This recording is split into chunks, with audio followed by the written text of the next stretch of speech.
And it did it! Huzzah! We're here. Hello, everyone. We've made it. We're here with more Rogue Trader. My name is Tom, otherwise known as Titanium Legman. It only took a minute for YouTube to catch up with the broadcast, unlike Twitch. So Twitch, you got a special early access 30-second exclusive broadcast. I hope you enjoyed that. We are here once again with Eric, sacrificing his release day, at least for a little while, of the new WoW expansion. Good to have you here, sir. How you doing? Not too bad. I did get about 45 minutes of solid playtime in. I think it dropped at 6 o'clock, so I was on until about a little before 7. I hopped off. It seems pretty good so far. I'm excited. Nice. Not that anybody cares, but it's good to me. What is the new expansion about? Like, what's the hook this time? So, spoilers, not spoilers, because the game's been out and I don't really care. The long story short, there's this chick. Her name is Xalatath. Okay. She embodied a dagger that the Shadow priests had back in the Legion expansion, which was a few years back now. Mm-hmm. She's out and about in Roman, and if people have seen any memes about her showing her toes on the loading screen, that's been a whole thing. But that's her. So she's For like free? A void. Yeah, no kidding. So she is like this void elf chick that's trying to summon the void to take over the Sunwell. So they're going. So basically, in the start of the expansion, where I was doing stuff today, you are taking back the Sunwell from the void powers as they're trying to invade. Oh, okay.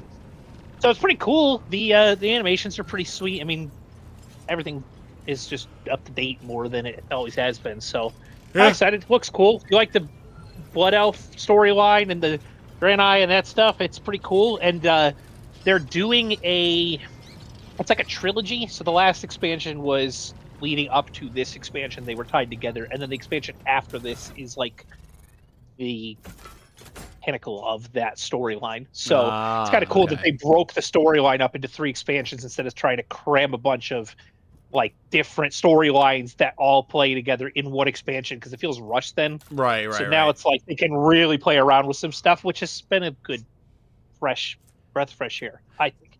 I like when games do stuff like that. Yeah, it's like, you know what? We need the time to let this aspect of our game be shown, tell the story, let characters breathe. So let's do that then.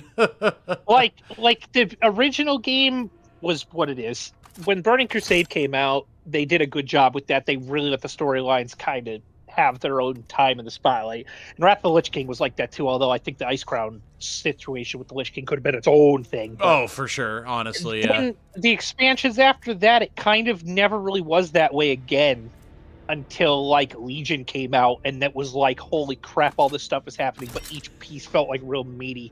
And then it's kind of went away, and now they're going back to it. And I think also them switching to not being run by Blizzard and Bobby Toothpick anymore and going to Microsoft and being with other gaming teams has assisted them a lot with what players want. And they're getting a lot back to players have given us feedback. This is the kind of stuff we need to do. So it's been good. Hell yeah. Very nice. Very nice. Glad to hear it. On my side of new releases, I have actually dabbled a little bit with the Marathon Server Slam today. How was that? It's a lot more fun than I expected it to be perfectly honest with you. And they actually have a lot more story stuff in there than I expected there to be for a multiplayer extraction shooter. So, yeah, you actually... you go in and you do your matches as normal and everything, but you take on contracts with the various different factions as you meet them, and you choose which faction you want to progress at any given time.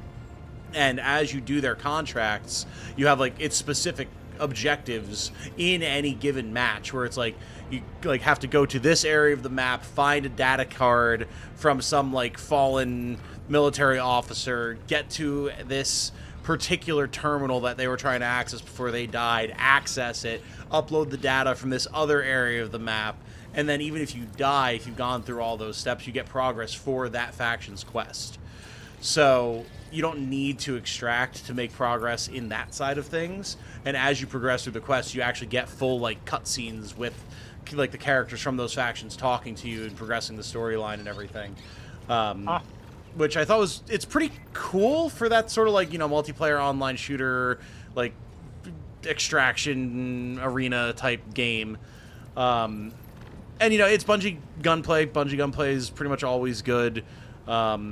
It's definitely interesting. It caught my interest more than I expected it to. The question's mainly just going to be now, how do they handle it post-launch and everything? But definitely worth checking out, since the Server Slam is free and it's live on everything right now. So people who are interested, I would recommend at least giving it a shot. That's my intention before I just panic completely, is actually give it a fair shake.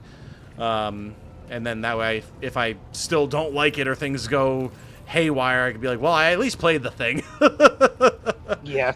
So, yeah, interesting enough. I'll definitely be toying with it more over the weekend and everything. Now, the real question is, are you going to get into Crimson Desert when it comes out? Have you seen anything with that? Because it comes out next month. All I've heard about it is that nobody knows what the hell it is. That's literally all I know. It's supposedly, from what they're saying now, it is single player, but it's going to have like a GTA type of multiplayer built into it. It looks really good. I don't know when I will pick it up, but at some point it looks like something I would enjoy. Yeah, it's from the what is it? BDO, Black Desert Online, right? Yeah, it's that their thing. Yeah, I don't know if anybody has played BDO or a lot of people. I really liked that game until I got to actually play the game. Like, the grind at the end of that game is so disgustingly long that I like grindy games, but when it takes you months of in real time to get from level 57 to 58, like, oh god, that's a crazy thing to like. Yeah, that I would not be okay with. Yeah, and it was like, it's cool, but it's super grindy. Like, they've adjusted it since then that you could get to like level. I'm just Googled quick. Like 61 is like the cap of like you being able to get gear. Oh, okay. Levels from 61 to 62 legitimately take like months of time to do. That's because nuts. You're just I mean, it's a Korean game. Yeah, that's what they're into with MMOs. Like, I get it. It's just not my cup of tea. Yeah, no, that is a tad much for me, Sarah. Thank you very much. Nothing will beat WoW. It's the best MMO. Okay, so we do. I'm just while we were talking, I was figuring out where we were going next. Where we were going. We were going to go back to Footfall, I believe, to turn in some gear and things, finish off some quests. See if we could get into that quarantine zone that we were waiting to have them like open the gate to and everything. So I was just seeing where we can warp to, but we have to go here first, I think. Yeah, I think we're out of warp juice, yes. And yes, also hello to everyone in Twitch chat and YouTube chat and on the VODs as well. Good to see you, hear from you. Just catching up with Eric on the old gamosphere. You guys been playing anything new recently? Anything that you've been having a fun time with? The tranquility of the warp jump was disturbed by reports of frightening sounds and visions that descended upon the crew. Hundreds of people reported knocking and screaming behind the bulkheads of the void vessel, the sound of nails scratching against the hull, and the elongated Aeldari-like shadows thrashing about the long passageways. The phenomena were most prominent in the far corner of the officer deck, where the new Lord Captain's companion named Yrliet had made her home. Ah, interesting. The ship left the hostile materium and returned to real space. Alright, what did the Eldar wench bring on our ship? I mean, that can't be that bad, right? Yeah, sure, definitely. Alright, bring me back to the Furibunda system, please. My apologies, Lord Captain. The enforcers report that your pet Aeldari is in a foul mood and is moving towards the captain's bridge. We didn't dare to stop her, but I expect that you have a difficult conversation ahead of you. Okay, but like, why though? What did we do? Why were you calling her our pet? We never deemed her that. Also that. Then I think perhaps our master of communications is not too much of a fan of Xenos. She's striking up real slow, like what? Yeah, she is. Hold on, let me turn my throne around. Please spare me a brief moment of your time, Elantak. It'd be so funny if she just shot you in the face in your chair. That would be hysterical. Just rifle snaps up, krakow, done. Yrliet quietly appears beside the throne, exhaustion and anger set upon her brow. Surion knows that I do not care about the curious glances of Monkey. I grew inured to them back in the blossoming gardens of the Lilithon. They curse me from afar. They follow my every move. They ward themselves against me. Let them. After all, what can be done with such weak-minded, primitive creatures? All right, you're coming on a little strong here, Yrliet. What is it that you wanted to talk about? And still, one monkey stunt has caused the cup of my patience to Oh! over. She dared to approach me. Someone was horny. Speak to me. And touching my hand, she suggested that we withdraw somewhere private. She wanted Morag. The mere memory of it stirs up a tempest in my soul. Someone got a little horny for the elf, and now she's pissed off. Fraternizing with the Xenos. Unspeakable heresy. I wanted lunch. Yeah, right? I wouldn't mind going somewhere private with you either. Good lord. You know, out of all the females on the ship, it's probably her or Argenta, right? Everybody else either's got gills, they're dead. I was gonna say Adira's dead. Well, yeah, and apparently, you know, Argenta is, as a sister of battle, she's betrothed to the Emperor, so that's not gonna happen. I'm going to not stir the pot. I'm just gonna ask, was she truly so offended by it? Try to imagine, Elantark, being lusted after by a Whoa, good lord. foul, disgusting, so vile that it makes your very soul shudder. So I don't have a chance either then. There it is. That's so crazy. I'm also repelled by the thought of a human desiring an Aeldari. I understand this was opposed to free, but does not mean that all humans are animals. Very diplomatic. You are an exotic animal to my people. Get used to it if you want to continue traveling on this ship. No, number 7. For you, I am willing to become a wild animal or a docile pet. Holy! We are... Someone get out the horny bat. Rogue Trader. Someone get out the horny bat. Keep it in your pants. Holy crap. Good golly. It's funny how many different options they give you to be like, well, what about me then? Yes, seriously. Holy. No, we're gonna go diplomatic here. I don't want to piss off the Eldar just as she gets on the ship. No. Your kind, simple souls and narrow minds are the root of all these flaws. Okay. Narrow minds and simple souls. Every day, I feel as if I am caught in a trap, surrounded by a pack of wild You animals. said you wanted to come on the ship. Right? I am prepared to pay this price to find my kin. But everything has its limit. Someone wants some alien nookie. But yeah, probably more than one person. Yeah, maybe that's the problem. Maybe it's all the persons. Yeah, right.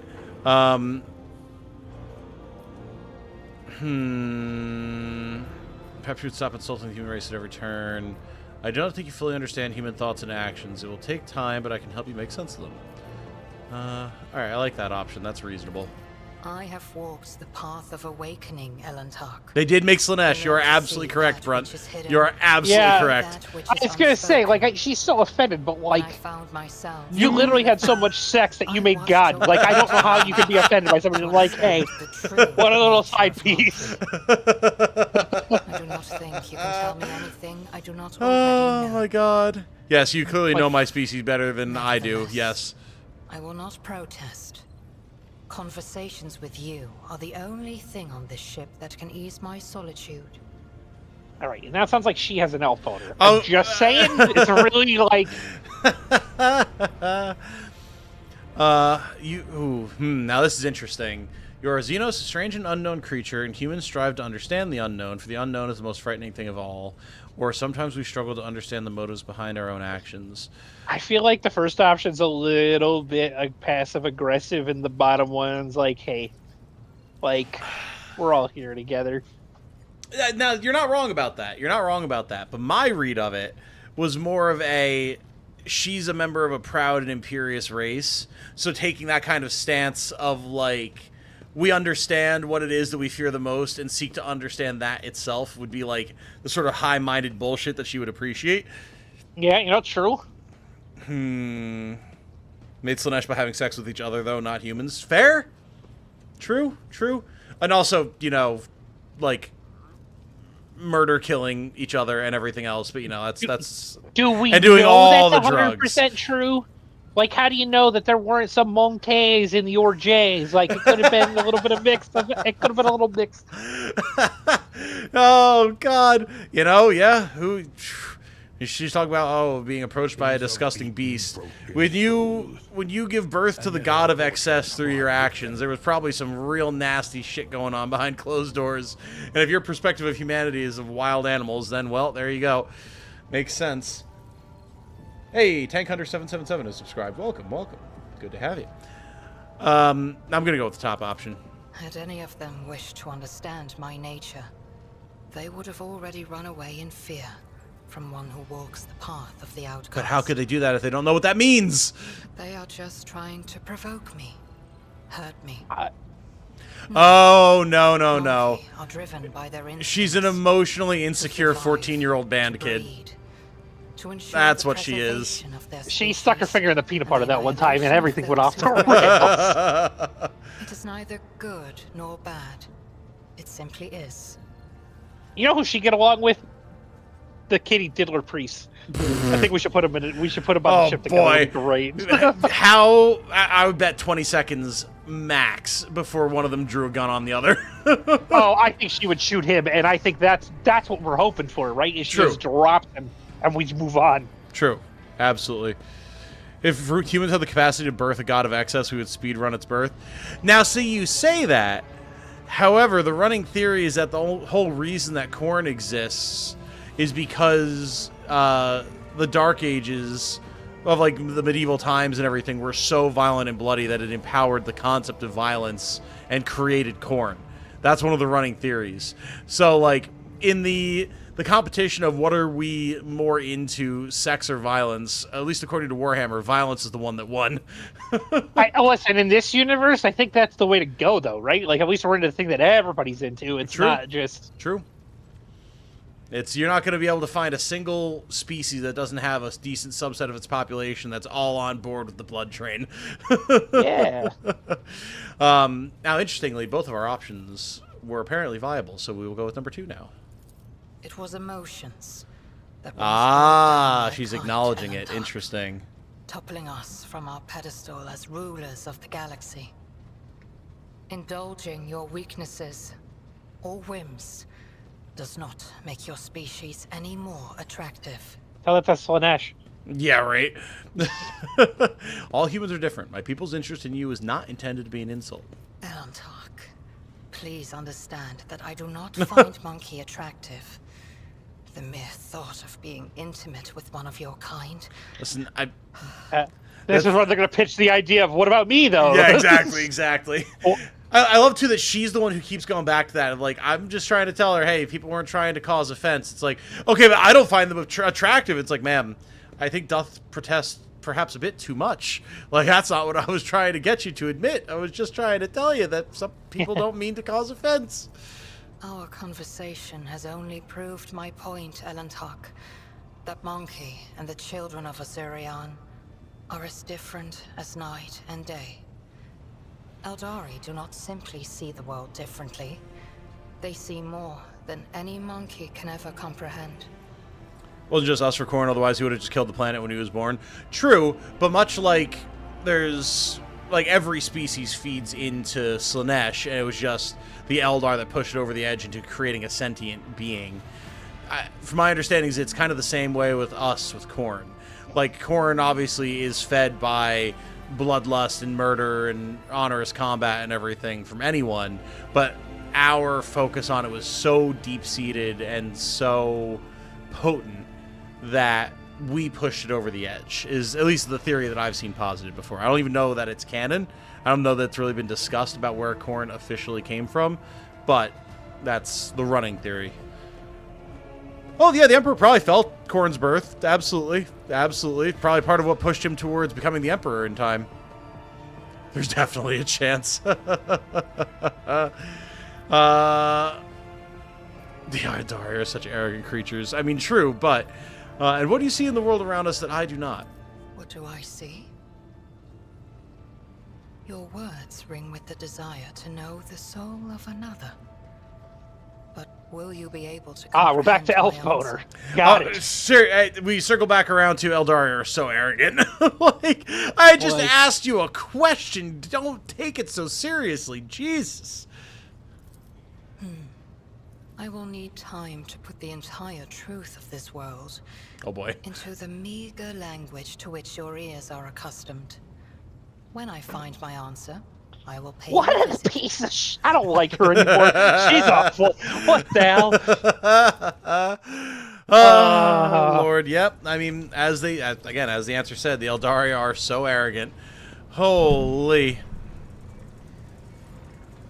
Creation of gods. You heard the theory that Big E wanted to become a god. I mean, I've heard a lot of theories about what Big E's goal was. I'm a personal fan of the idea that what happened with the Horus Heresy pushed him and Malcador towards the make Big E a god thing. That was not their initial intention, but it's just kind of where they wound up. I like that thought process the most, personally. Oh, I didn't. I didn't even click anything. I did. I didn't know it was going to take us into a thing. It said we had Foulstone was doing a new, like a development thing. And I thought maybe it would tell me what it was. I didn't realize it was a chat. That's my bad. All good. Lord Captain, the world of Foulstone has been upset by a conflict between the followers of the Order of the Hammer and the refugees from the Winterscale Dynasty's domain. An argument broke out near the tomb of the renowned holyman Nicomedes Keefe, and the tomb was damaged in the fray. The pilgrims revering Keefe's rival, Philopimento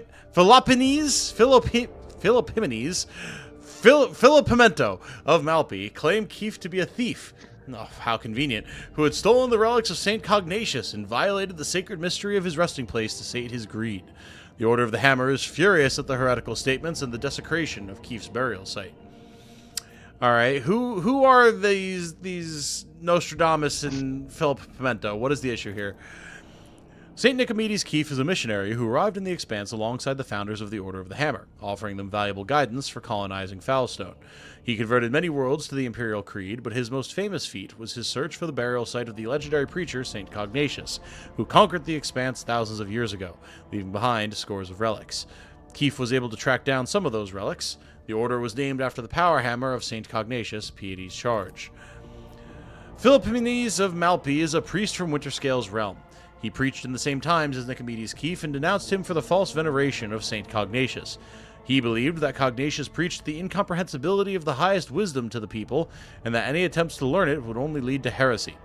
He called the search for St. Cognatius' burial site blasphemy, and the collection of relics looting and soliciting. In his opinion, the sacred objects should not be congregated in one place, but should find haven across the many worlds. The relics are power, and their aggregation gives way to pride. Interesting. Okay.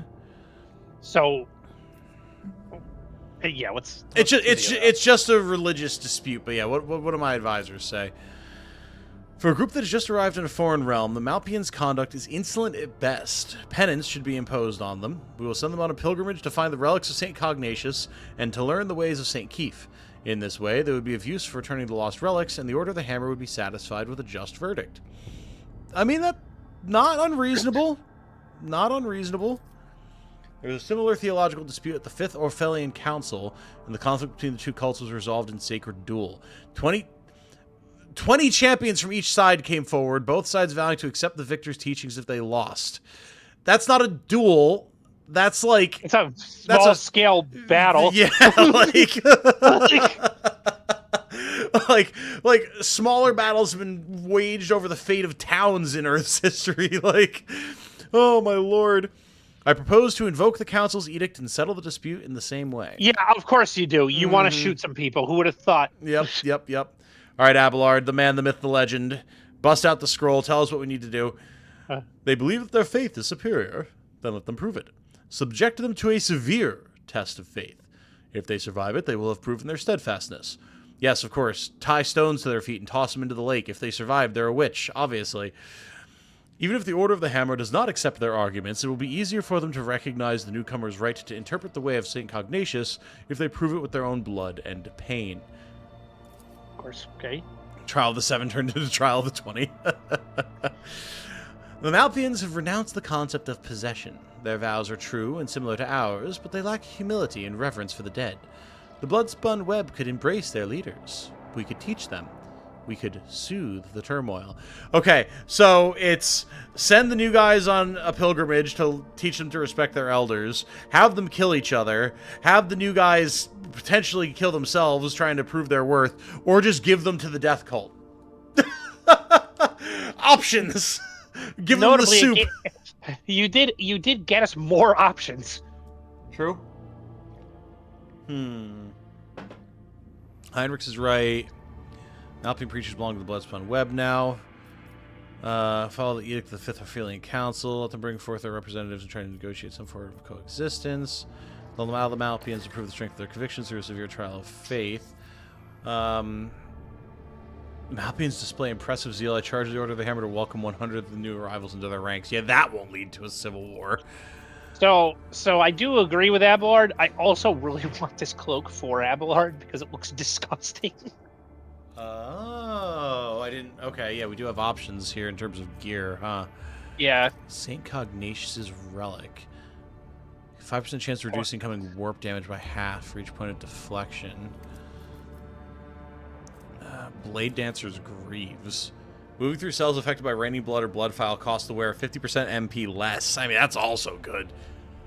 Yeah, but that... Yeah, keep going. Soul Pattern Power Sword. Yeah, that one also seems interesting, but I don't know... Oh, it's a sword with a it. cleave. Interesting. Interesting. I mean, Abelard would probably make good use of it, but... and then... Here's the Shroud. Whenever the wearer deals damage with a melee attack, they gain 10 temp wounds. Wielder's melee attacks deal... Oh my god. Alright. Well... it's like it was his choice, and that item seems disgusting. It's interesting that you can get the Malpian Shroud with 2 different options, but one of them is literally just worse. Right. Actually, you will lose complacency.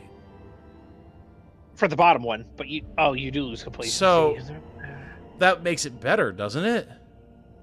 Affects the amount of profit factor, increasing and decreasing them by 10% for each point in complacency, respectively. Yeah. So the profit factor would get better. The metagame answer is you take this one. That is definitely the metagame answer. I feel like it's going to lead to more problems down the line, though. No kidding. That's why I was like, if you want the item just for the item, I think you do 7. If you don't want to metagame it for the item, then like, I mean, pretty much any of them are fine. I think except for the last one. I don't agree with Argentas. Just have them fucking kill each other. Yeah, that one's kind of off. I like that Heinrichs and Abelard are both kind of like send them away to do a thing. But I like that Abelard's is a little bit more like, all right, fucking prove yourself, not just go find some McGuffins and bring them back.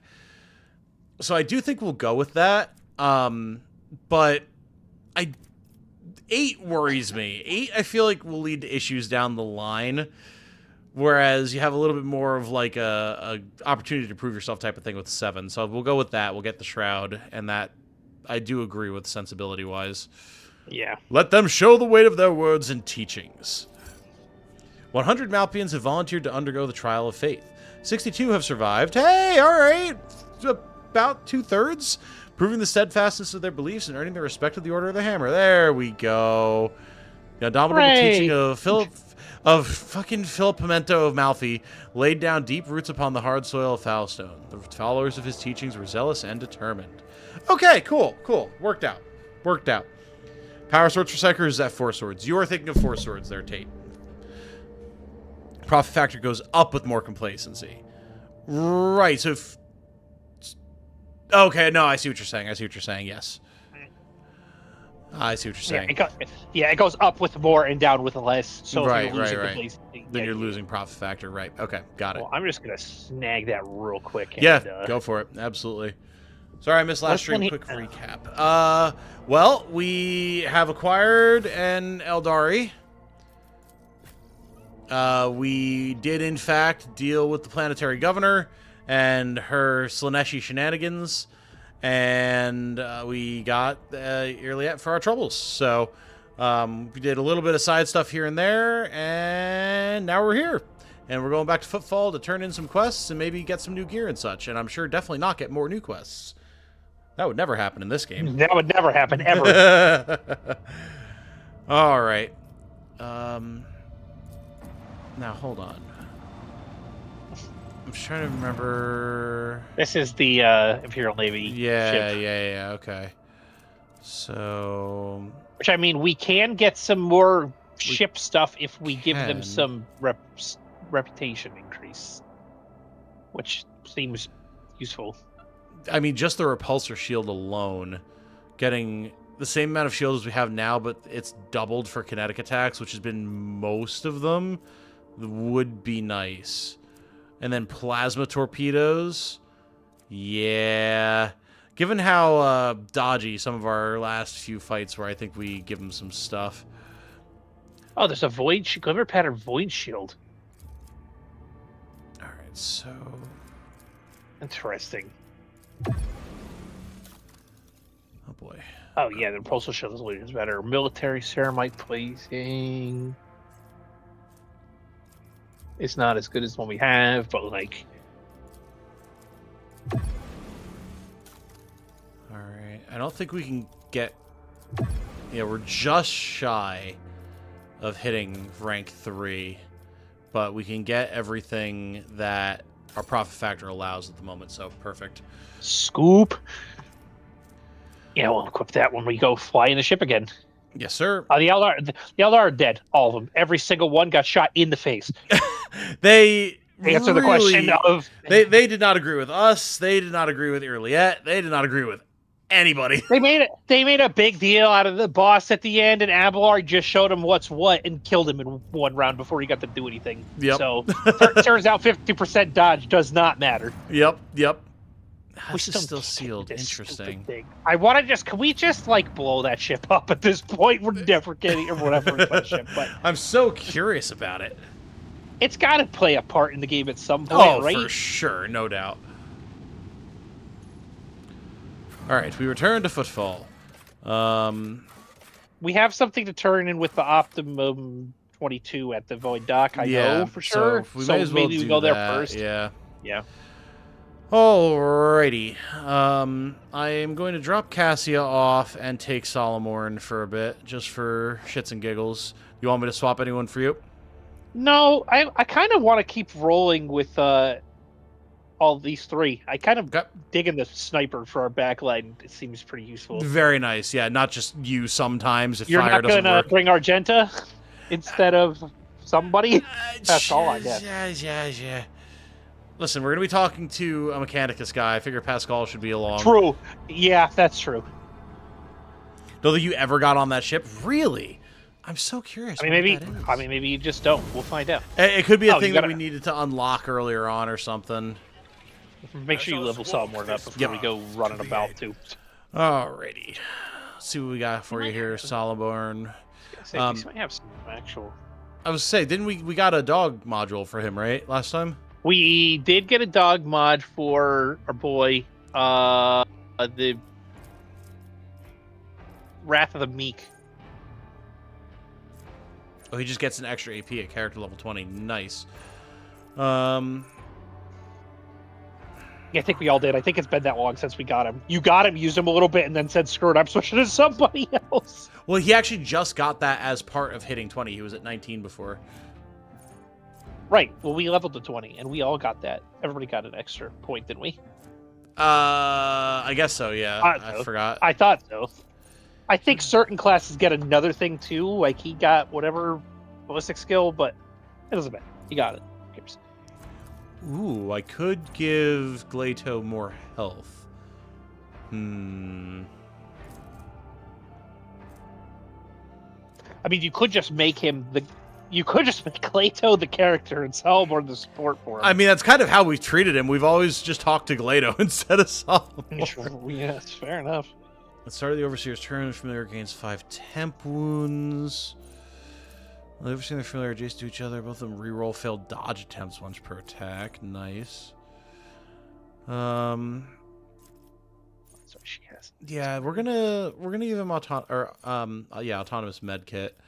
Just get a boost there. More ballistic skill. Okay.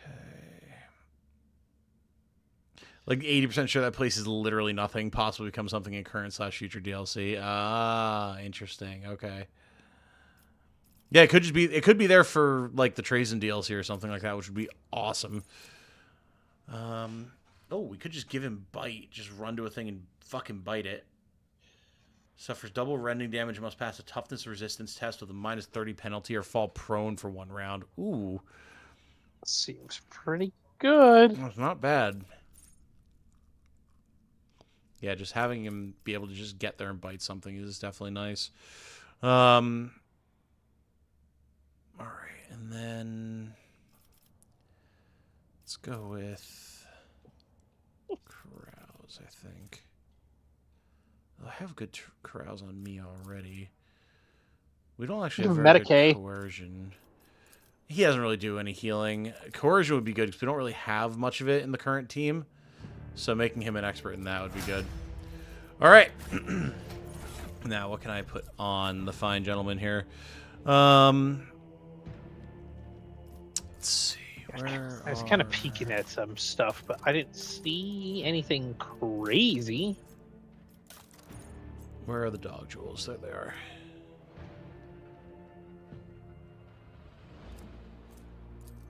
Yeah, Wrath of the Meek, right.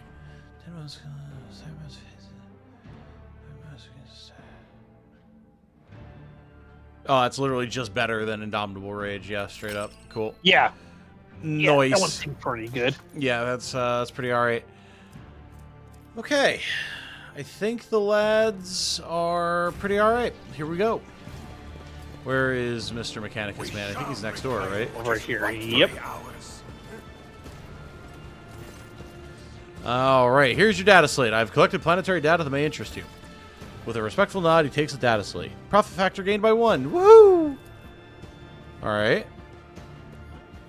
Cool. They're going to continue doing their thing. Now, trade deals. Though. Oh, we have so much stuff we can get. Oh, yeah, we do. Hell yeah. Oh, we can get Pascal his upgraded axe. Oh, yeah. See Delphin Pattern Omniscient Axe. Nice.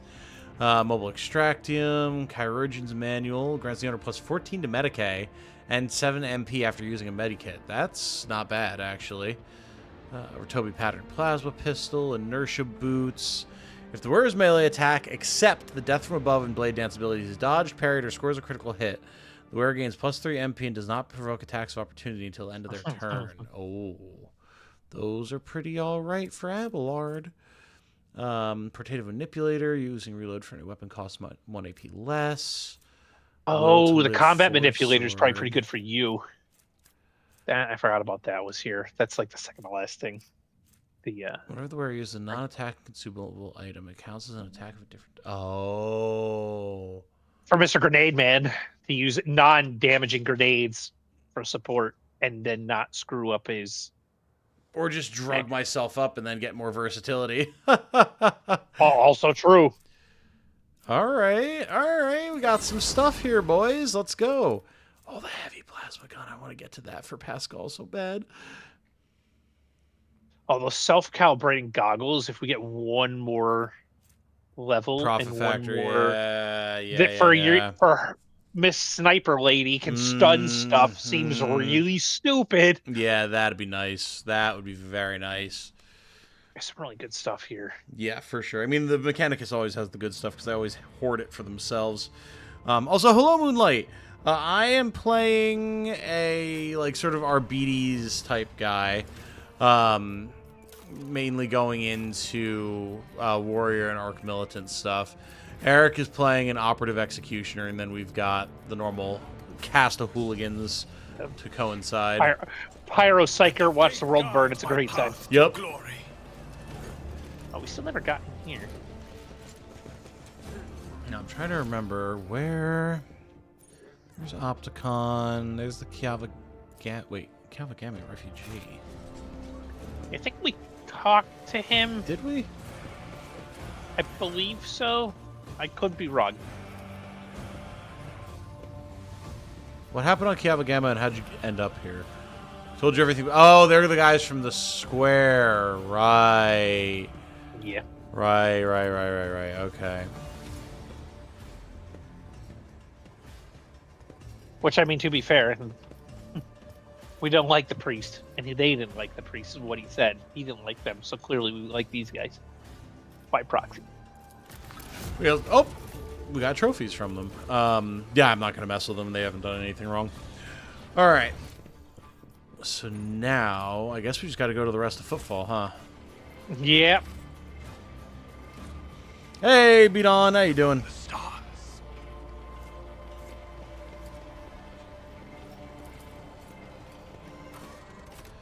All right. So I wonder if they cleared that rubble yet. yeah, Shadow. yeah, to get into the quarantine zone. I'm definitely curious about that myself. That I want to see. As such, we shall go.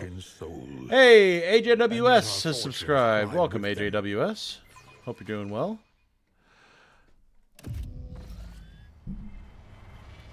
All right. So where's the rubble? I do not recall. I believe it's like right here. I believe it's right here. We're gonna walk there. Oh yeah, it's like down this way. There. It'd be so nice if it was easier to identify where the ping came from. Yeah. Oh, it is open. Nice. Hell that way. yeah. All right. Former Utility Crew 3 is whistling some jaunty tune. So is the quarantine zone safe now? Well, that depends. We figure everyone who got died is dead and rotten. And disease and parasites don't usually live in corpses. That's not in any way correct, but okay, go on. We threw a few expendables in the quarantine zone. We can say for sure that it was Circe that killed them in the end, not disease. Very well. Don't get thirsty, All right, so everyone. the answer is no. No, it is not safe. Brothers and sisters, look, they cleared the way. We break through. It's now or never. Yeah, super safe. Guys, what the fuck? There's a lot of people there for them to be like, Yeah. oh, everybody's dead, clearly. Shoot. They can't shoot us all. She doesn't even have a firearm. This is not yet. ridiculous. The impure cannot Ah, there it escape is. their Okay. fate. Show them Well. no mercy. Thugs. Ooh, got some new music going on, I think. Yeah, this is pretty sick. Infected thug. All right, what do you have going on? Shadow Quarters disease. When a diseased creature dies, it creates a toxic area which lasts for 3 rounds and deals 7 toxic damage to any creature that enters the area or starts its round inside it. These creatures must also pass a toughness resistance test or gain +1 stack of the Shadow Quarters disease effect.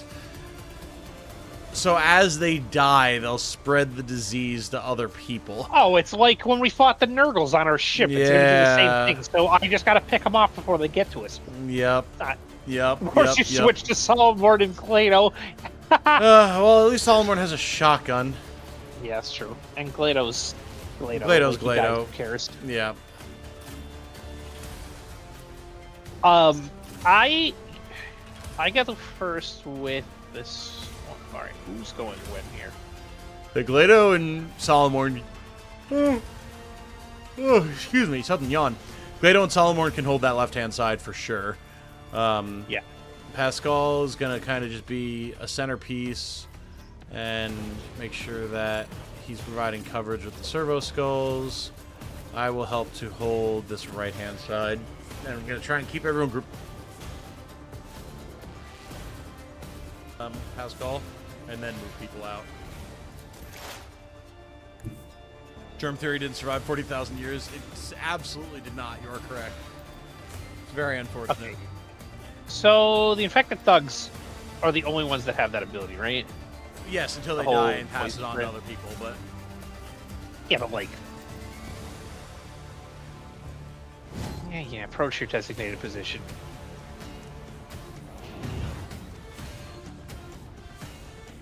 Here it comes. The big boom. Trying to see if there's a way... 4 big booms from the Costco boys. can get it. Oh no. Another Oh soul slips no! beyond the veil. I forgot we gave her the better sniper too, so this is just like... Goodbye! Okay. Oh, I killed 2. Let's get to it. I'm here, maggots. Oh, the Ambers are here too. We killed your leader, Yeah. you idiots. Yeah, these are just the leftovers. He's gonna shoot me, come on. Yeah, that's what I thought. God, how I wish I still had the plasma rifle equipped right now. You know? On the one hand, yes. On the other hand, there's so much fire that's about to happen.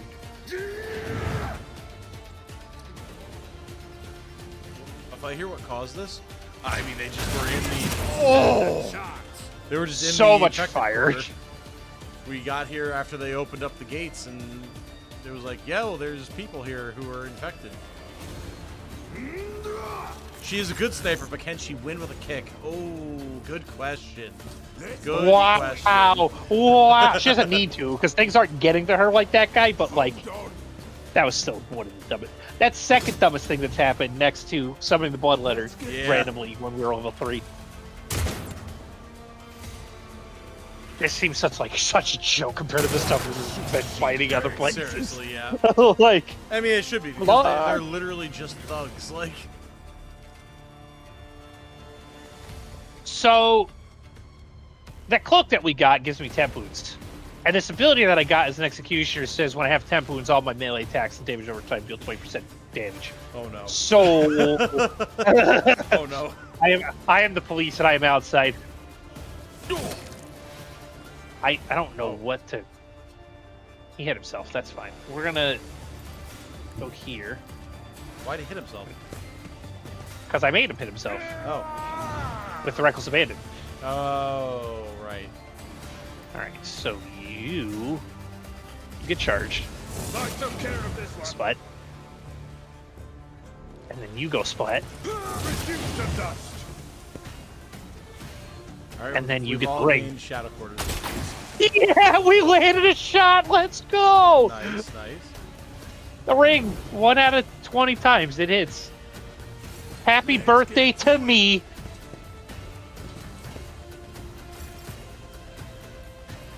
All right.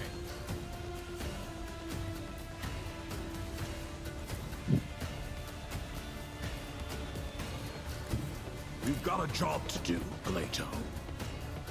Da, da, da. It won't take long. Reporting failure. Nice. Toast. Accepted. Target eliminated. Beautiful. Alrighty.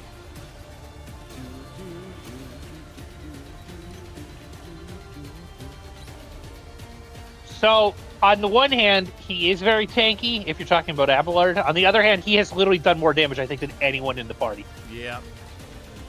Truth. Like, at minimum, I'm hitting for like 50 damage with melee I'll take shots it on him. as a priority. Birthday. I mean, this is my birthday. This is the first exciting thing I've done today. So, my wife has the flu. My job was a mess today. I hurt my hand yesterday because stupidity, and you know, it is what it is. But I'm having a good time. This stream is the only good thing you have going on today. Well, and the fact that I took off of work tomorrow and muted all my notifications and told people don't bother me, that's probably about the only other good thing that happened. Hell yeah, brother.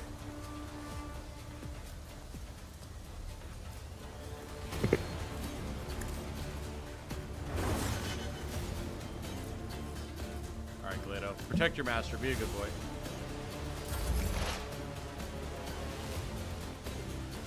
Alright, now Pascal, you don't have a plasma gun anymore.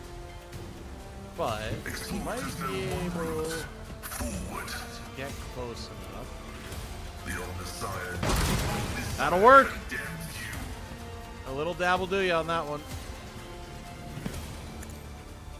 Ah, yes, the old dabble dabble do. Yes, sir. My vow is to serve.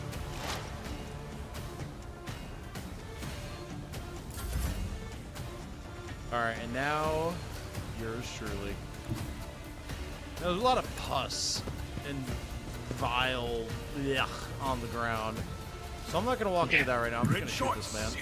This be the warning to all who oppose us. Yeah, we'll see if people actually don't bother me. I'm not holding my breath, but I'm just choosing to ignore them because I can't. True.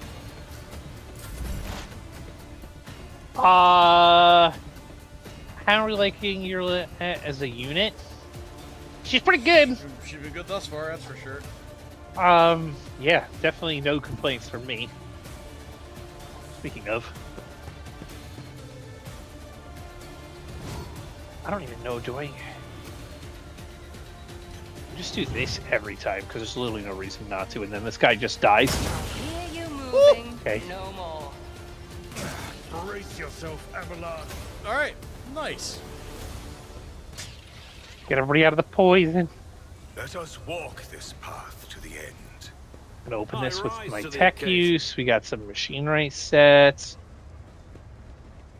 So I'm trying to see...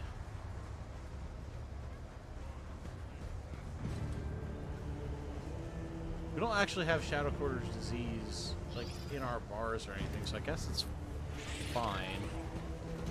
I thought it was gonna like Yeah. stack on us, but There hasn't really been too much stuff that's like that. Like unless it's like a boss. yeah. Oh, here we Um, go. Leaflet. Yeah, I don't know. There's like a flu. I know probably like 6 or 7 people that all kind of have the same thing where it's like it starts out like a cold Mhm. and then turns into hacking up a lung and feel like death for 4 days. Yeah, it's um, happened to a few people that Jane and I know yeah. down here as well. It's just something going around this year. Yep. And it's funny because they're saying it's the flu, and they're like, "Oh, the flu shot didn't do anything to this because it's a different strain." I'm like, "Well, that was the why did people get the flu shot?" It's not the thing that we thought it was. Ah. Right? I've never gotten a flu shot in my life. I've also never had the flu, so I will continue to do that until it We are changes. I feel like that bound by can't the blood of possibly be martyrs. true. I've never had the flu. I don't think I believe you. I mean, you cannot believe me if you want to. Ooh. I didn't get COVID either. I'm like, I've Yeah, never- God, I've had I the don't- flu I so many mean, times. I had well, COVID, I mean, your immune system is shit for obvious reasons. So is Jess's for different but also obvious reasons. yeah, fair. I don't get sick very often, like ever with anything, and when I do, it's usually not too bad. Okay, well that's good at least.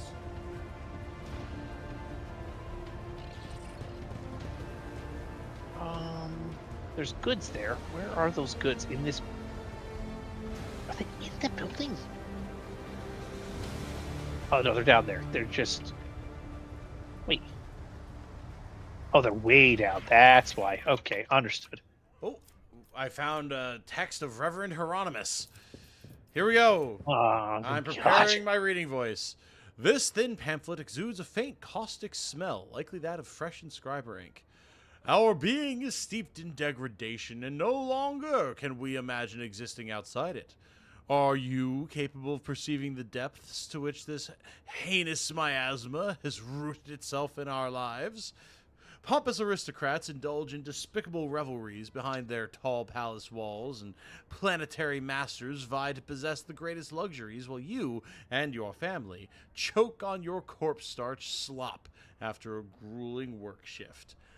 Millions of soldiers die in the dirt to combat xenoprofanity, while their commanders, their duties forgotten, squabble among themselves, seeing every death as nothing more than a stone in the monument of their own glory. Scholars pursue forbidden and mind-twisting knowledge. The righteous break their oaths and spread lies. Arbetes thieve worse than any criminal would even, and you are sullied by vicious degeneracy of which you are not even aware. This pernicious rot is all-pervading, for there is none who has not succumbed to it. Does it frighten you to be in their midst? In our midst? Will you carry on calmly living in this impious loathsomeness, hiding your gaze from the world and hiding the world from your gaze? Will you become like a mindless servitor, or will you honestly realize the sheer baseness and repulsiveness of creation? And then you will renounce your former life, and you will accept your new self, and relinquish your worldly affairs, and follow the road that was paved for us by Saint Drusus, warrior and conqueror of sectors uncharted, and leave behind the sacrilege-ridden world, and as is our immortal emperor's will, join our sacred crusade to walk the path that leads out of the murk of apostasy and irreverence and into the darkness of the unknown and unfathomed.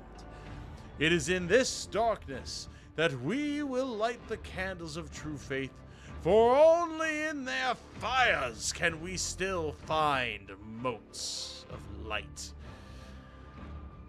All right, yep. There he is, the Reverend Hieronymus himself, his sacred teachings. Very good. Oh, I have an inspection thing. Part of an ancient sewer system, pipes lead somewhere deep within the asteroid. All right, well. I'm looking at gear real quick. Make sure you put the axe on Pascal. Oh, yes. Very true. I will say, because I got this in my solo game too, it makes his attacks of opportunity brutal strike, so he cleaves everything around him. So we probably don't want to have characters next to him if possible. Not that that's usually an issue, but you will murk your own people by accident if you don't pay attention. Right, I see. Yeah. All right, fair enough.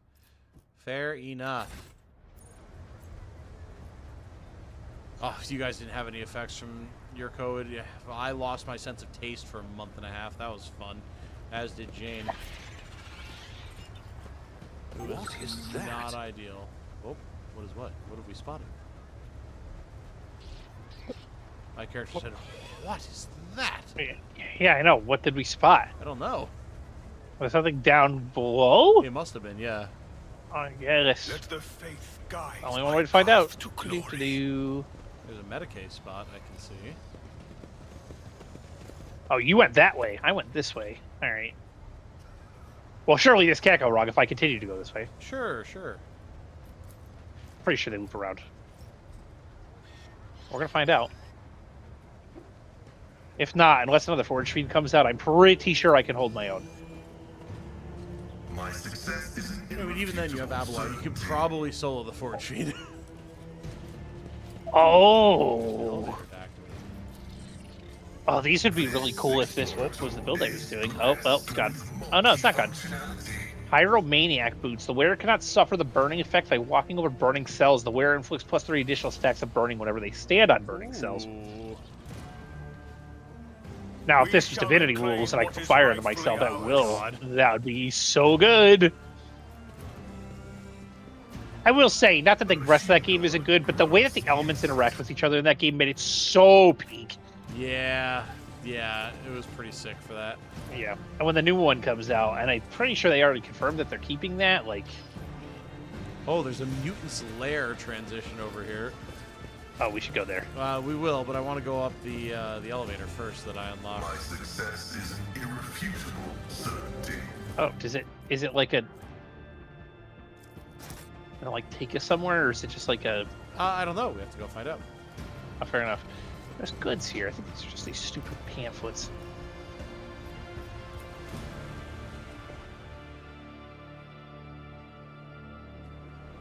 Okay. Oh, we're... Oh, this is we're the back elevator up here. right by... Yeah. Okay. All right, back down we go. Yeah, handy little shortcut. I guess in case those Anvers gave us too many wounds, we The can go back. divine Yep, watches over us. All right, to the Mutant's hideout. Here we go. Where can ship it?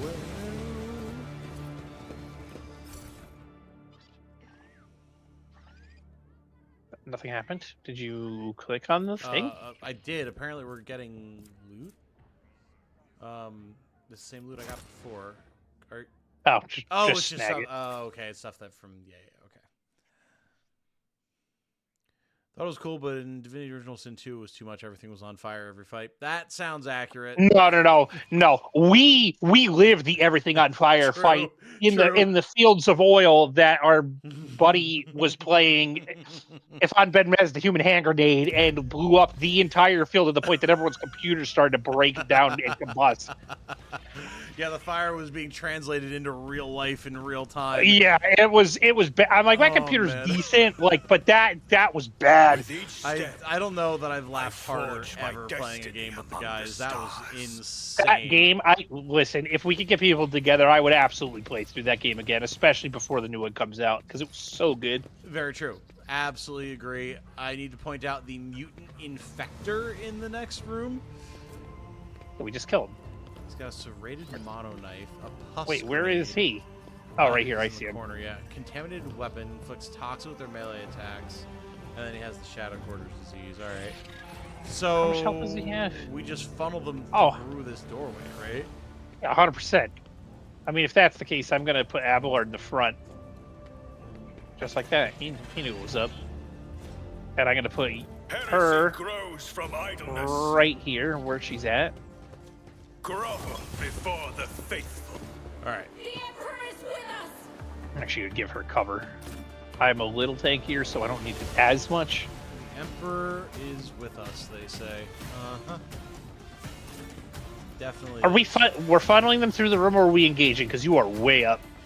Well, I figured I can hold the line and then funnel them. I mean, Abelard. I was gonna say Abelard can be up there if that's the play. Like, I'm trying to figure out if it matters really. Well, we don't want them to flank us, and they actually have a decent amount of it's the play. It's the play. I already started battle. We're ready to roll. All right, fair enough. She seems pretty dope. She does lots of damage. She does. Also, the certain topic. Are we talking about the fact that somebody tried to hold her hand and make love to her, and she called us a wild beast? Because that happened. It did happen. Absolutely. She's interesting in that regard for sure. Who do I have a beat on that has a lot of health with her? Or who can I get a beat on that has a lot of health? Well, there's one on the right that has 168 health, but it's behind the bookcase, so I don't know if you're going to be able to hit him. Well, good news. I believe I can. I 100% can. The speediest lass. Mm-hmm. So we're going to line up this shot. Nice. We're going to line it up again. I'm going to give her more damage. She's just going to dome him. I mean, she better. Otherwise, he's going to slap the crap out of her. All right. It's fine.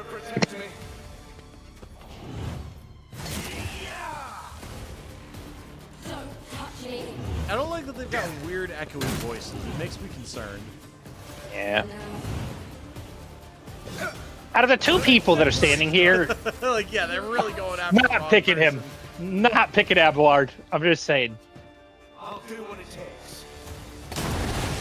Ow. Oh, pus grenades, gross. They've also made a choke point for themselves. Interesting. They did, yeah. As long as we hold the sides, everything will be good.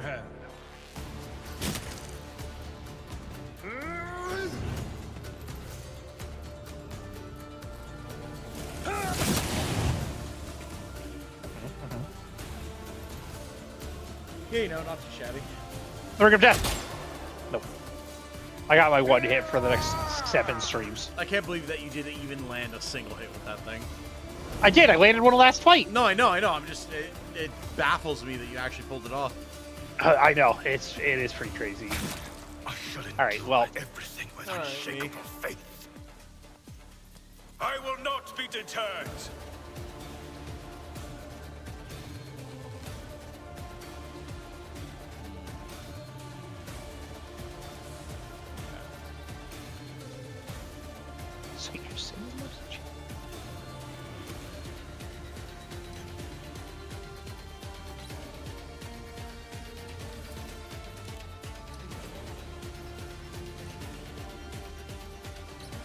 Emperor commands.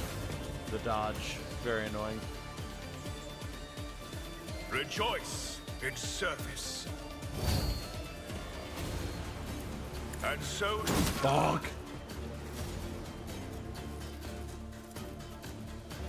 actions will speak louder than words. There we go. I'll take that. I am the tankiest boy. Where's the mutant with all the Alright, health? Mr. Fireman. Plus grenade. He's way in the back. Is there a way for me to hit him? Not really. Why would there be? But you better believe I'm holding aggro, baby. That's what my character's built to do. Really should do that after I ignite, but like it really doesn't matter when I just do this and 2 things die. Opposing me was your biggest mistake. Alright, that works. Muscles for Abelard. I can't. I can analyze to do to 30 health. That's literally just a waste.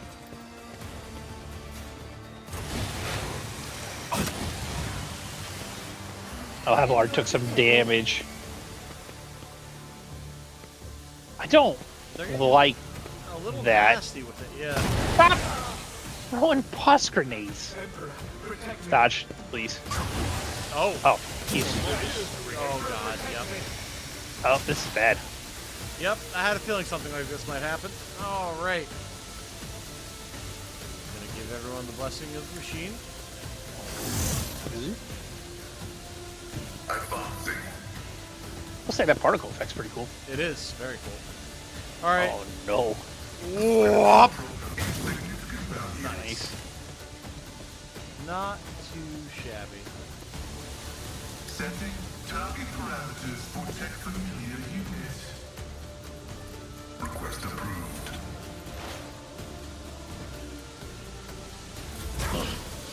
Another scar for my collection. Alright. It's not really a scar so much as it is, again, an infectious disease, but, you know. Hold the formation. Alright, you got this, big man. Fucking This give her. I was gonna say this is a pretty good shot. Yeah. Yep. Yep, I'll take that.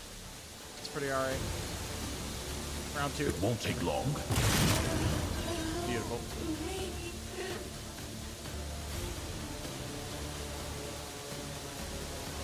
One of us would be enough.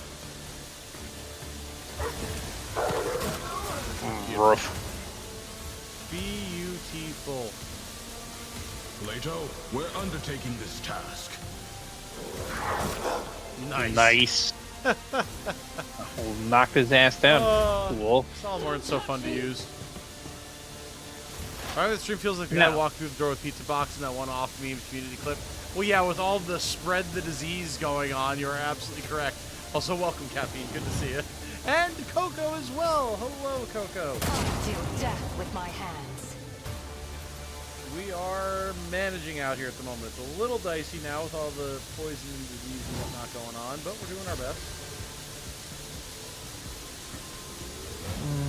Let's see what we got here. You guys did get to miss, unfortunately, the very entertaining discussion of the Eldar waifu getting disgusted that there were people on our ship who were horny for her. That was a time. I didn't mean to push that. We're gonna just. Yeah, we'll just do it. She's fine. She's just gonna keep setting people around the corner. But I do not want to do this.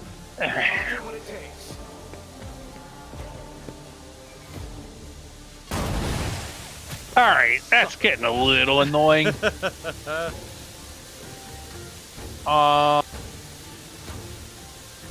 No, we're gonna help the bestest doggo here. Hey! Widow appreciates it. But he needs it. True.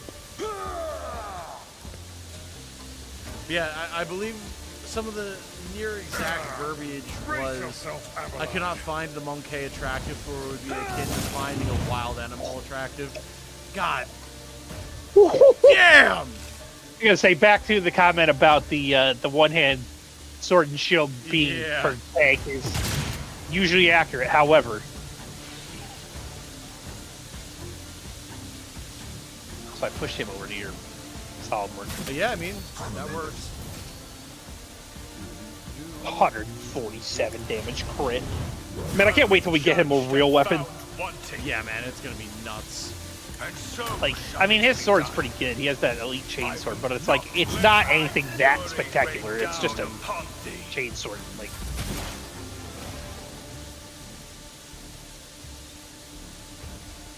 We just had a legitimate discussion with her. We're playing the slow game. they really did try to be like, but this dick though. Like, They gave you constantly. so many options to get horny with her. It was insane. I really want to hit one of the guys with the like actual health bars, but like I can't see them. Right here. Nope. Like, Yrliet is over here having an emotional crisis because she's so superior to humanity, she can't comprehend that someone would dare even be attracted to her. And then our guy is just like, yeah, but like, maybe you just don't understand how humans work and know, like, people aren't always trying to insult you. And she just goes into a screaming meltdown. We're gonna wash the poison. It's fine. Okay, and then we do fire. Okay. Permanently on fire. Muscles for bomb. Nice, nice, nice. Alright. Seems to be enough. He just dies. He stood up. I only took a decent amount of damage, but it's fine. Everything's fine. Alright, well, I guess don't mind me if I hit him with the whoops. Yep, that'll work. That will, in fact, work.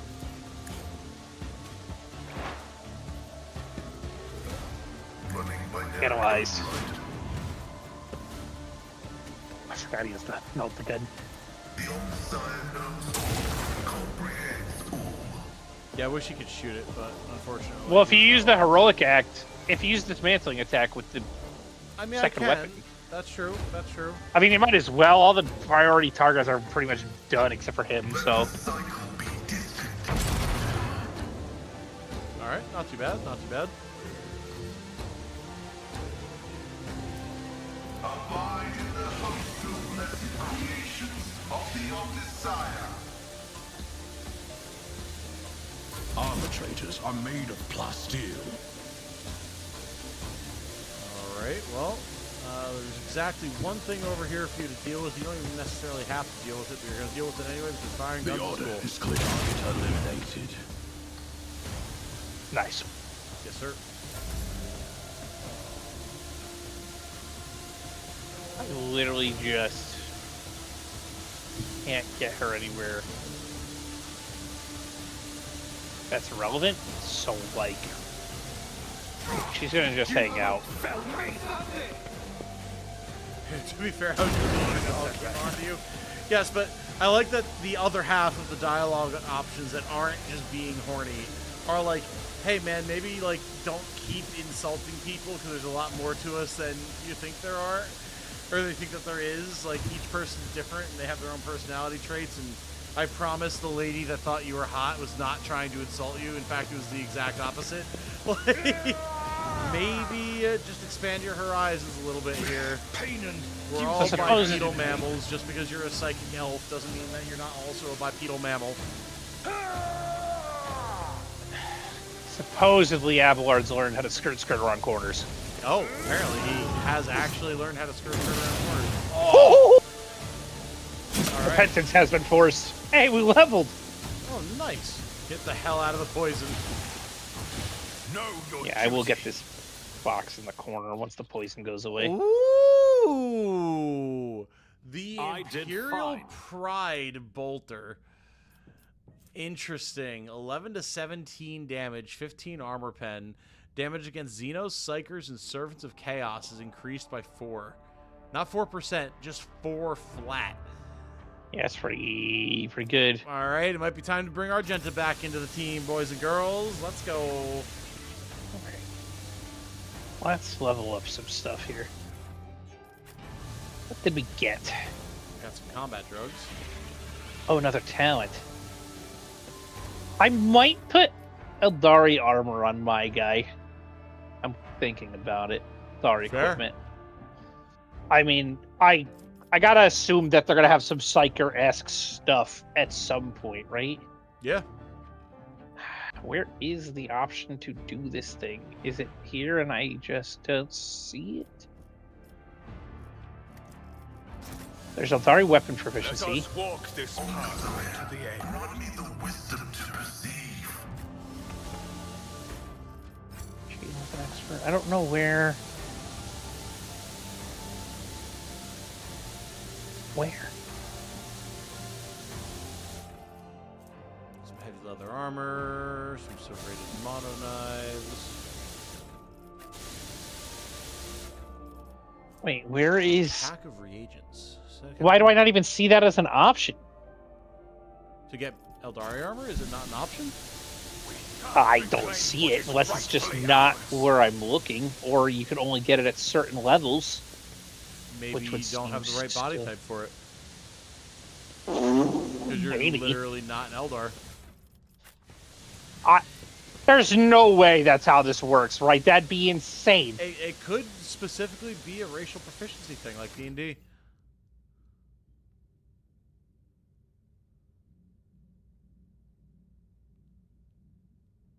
Remember Argenta? She's hot. I've seen a few of these streams now. Argenta is definitely a character with an attractive design because she's a sister of battle, and that's kind of like part of the whole deal. Not even like in an over-sexualized way. They're just really cool and also attractive. But unfortunately, much to everyone's extreme chagrin, there's apparently no way to romance her. So, because, you know, the whole being betrothed to the Emperor thing. So, Apparently, it is a specific race thing. see, I called it. I figured it might be. That's a thing. crazy, though, because you literally—it's not like you could make one of those characters. There's so much equipment. Well, yeah, because I Like- mean, we know that there's an Eldar, and based on the fact there's a bunch of Drukhari gear, I'm assuming there's also a Drukhari. So yeah, Yeah. it must just be the two of them that can use it. Well, fine, sure. What am I getting Sure. from my guy?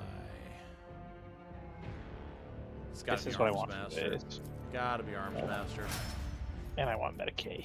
All right, Pasquale, what are you getting, my friend? Abelard. What is Abelard getting? What can make him more pain?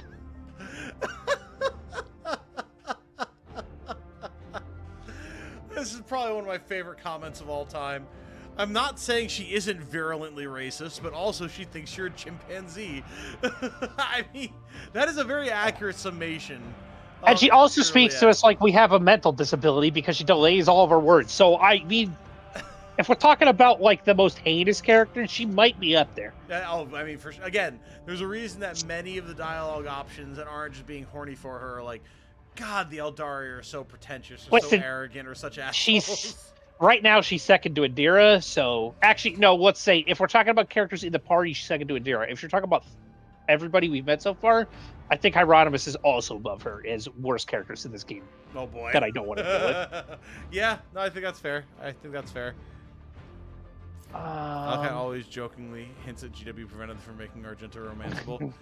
Which is interesting, because there is actual, like, canon Sisters of Battle romances in, like, various different novels and things, but they probably knew that it would be, like, 85% of the player base who would romance Argenta, so they probably just decided to take that one off the books and force people to explore other options.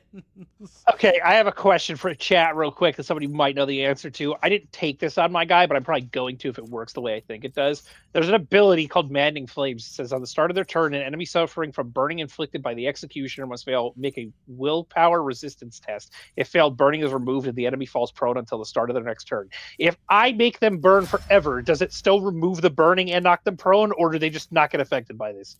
Oh. Because if I can knock them prone and keep them on fire, this sounds like the dumbest ability that I could possibly have. That definitely sounds Like- interesting. Huh. Maybe.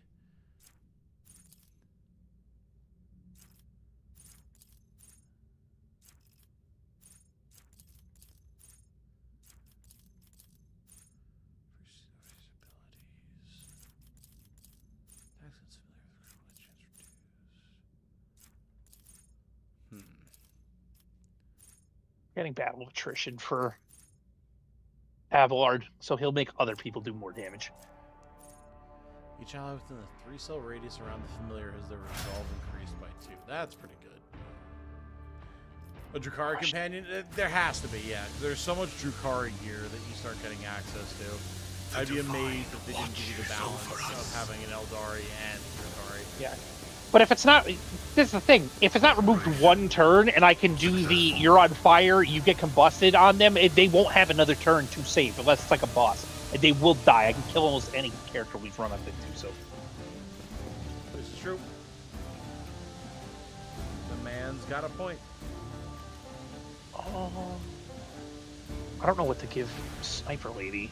Her stuff. I mean, it's got to be something that increases, like, precision damage or... She has so many options. It's not like I... Leave warp burn separate from burning unless specified, so it doesn't trigger on warp burn at all. That said, the Be On Fire Forever move works on normal fire as well, so maybe... Try.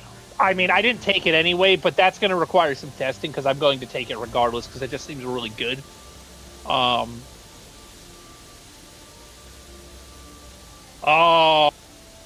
We need those goggles, but I'm going to take this. Hunter's Ambush. Oh, yeah, you know, that's a fair point.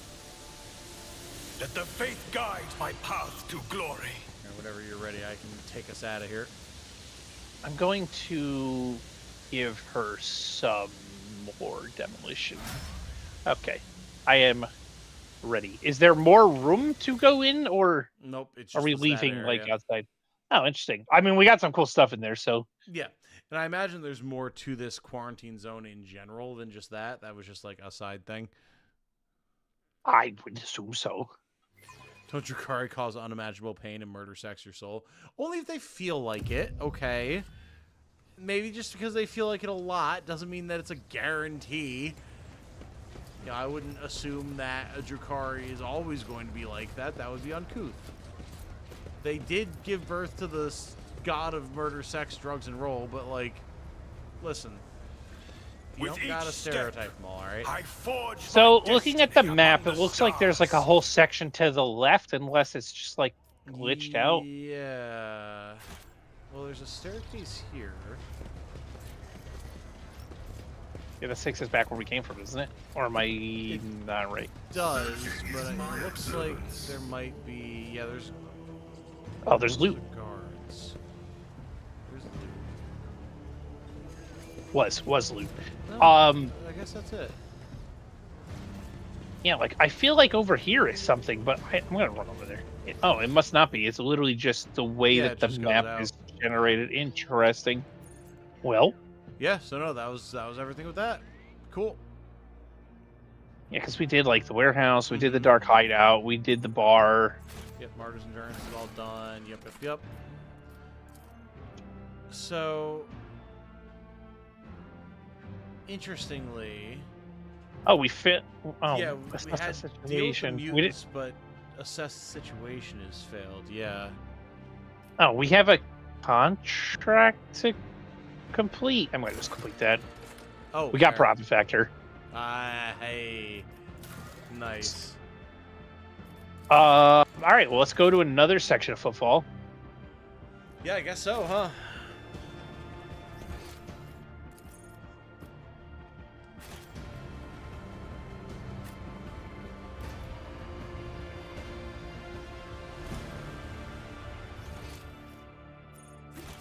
Be kind of cool if there's a fight at some point in the game where you get to use your entire party at one combat. Oh, dude, I would love it. I always enjoyed that. Well, actually, did you ever beat XCOM 2? I remember you had a bunch of performance issues. I did. with it. Okay.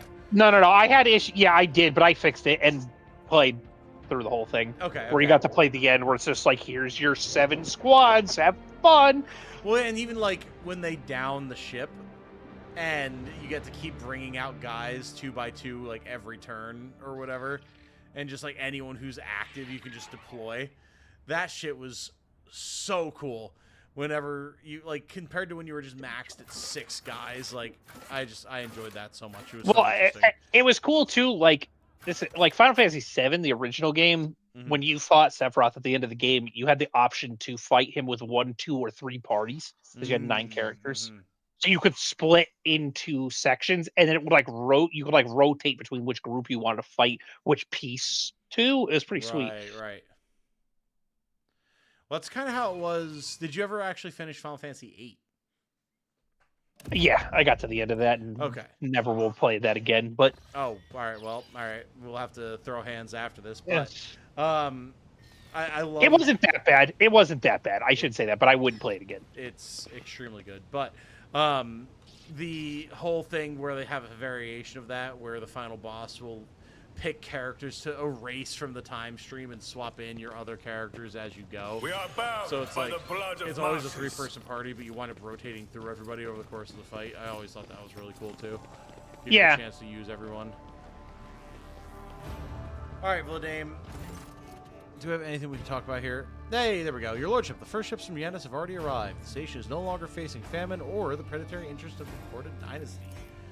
I'm glad I found such a generous and reliable patron. Naturally, your protectorate can count on Footfall offering the special consideration I promised you before. Proctor. Legion's face takes on a most dispassionate expression. I heard about Sargona's death and the successful reclamation of the tithe from Rykad minorities. Do you require more information on any violators of the Lex Imperialis? I assure you, Sargona was the only heinous criminal of the caliber on all of Footfall. I will be the judge of who is a criminal in the eyes of the Adeptus Arbites. As for my presence here, that's just to give you a reminder of the sound of the Lex Imperialis and the sight of Glado's teeth. Alright, let's calm down here. A man who introduced himself as a servant of House Corda asked to have a word with me, and then, imagine the odds, someone blew his brains out. Vladame doesn't look surprised. The Anvers again, I presume?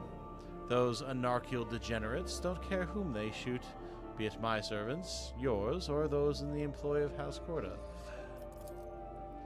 I suspect that this agent wished to negotiate a deal that would have you refrain from hindering Incendia Corda's efforts to strangle us with the threat of hunger and demand our obedience. If so, I don't believe I'll be mourning the man's passing very long. Catching up on chat quick. Got some decent XP or experience personally with FFT. Oh, yeah, dude. Yeah, sir. Yeah, I'm not, okay. When FFT is its own level of game that I'm not going to compare to the other mainline games because it's not the same type of game. Period.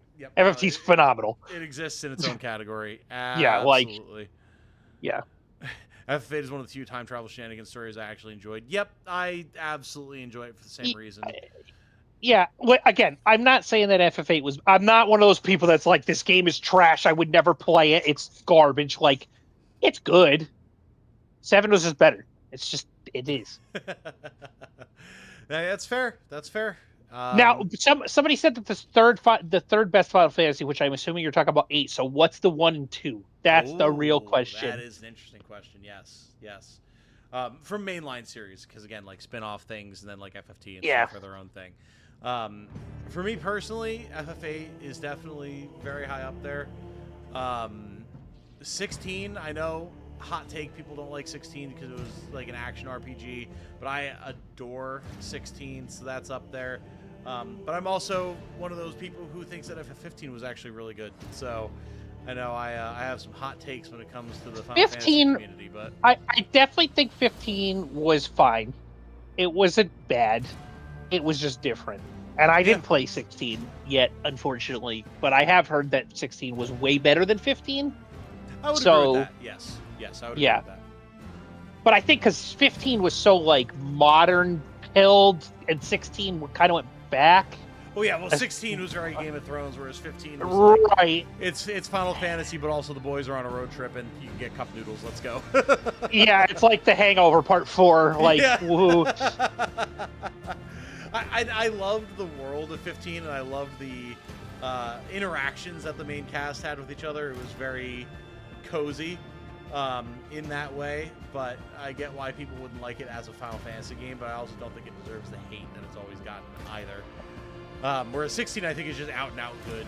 Like, I get if people don't like that it was very much an action RPG, but like, God, it was good.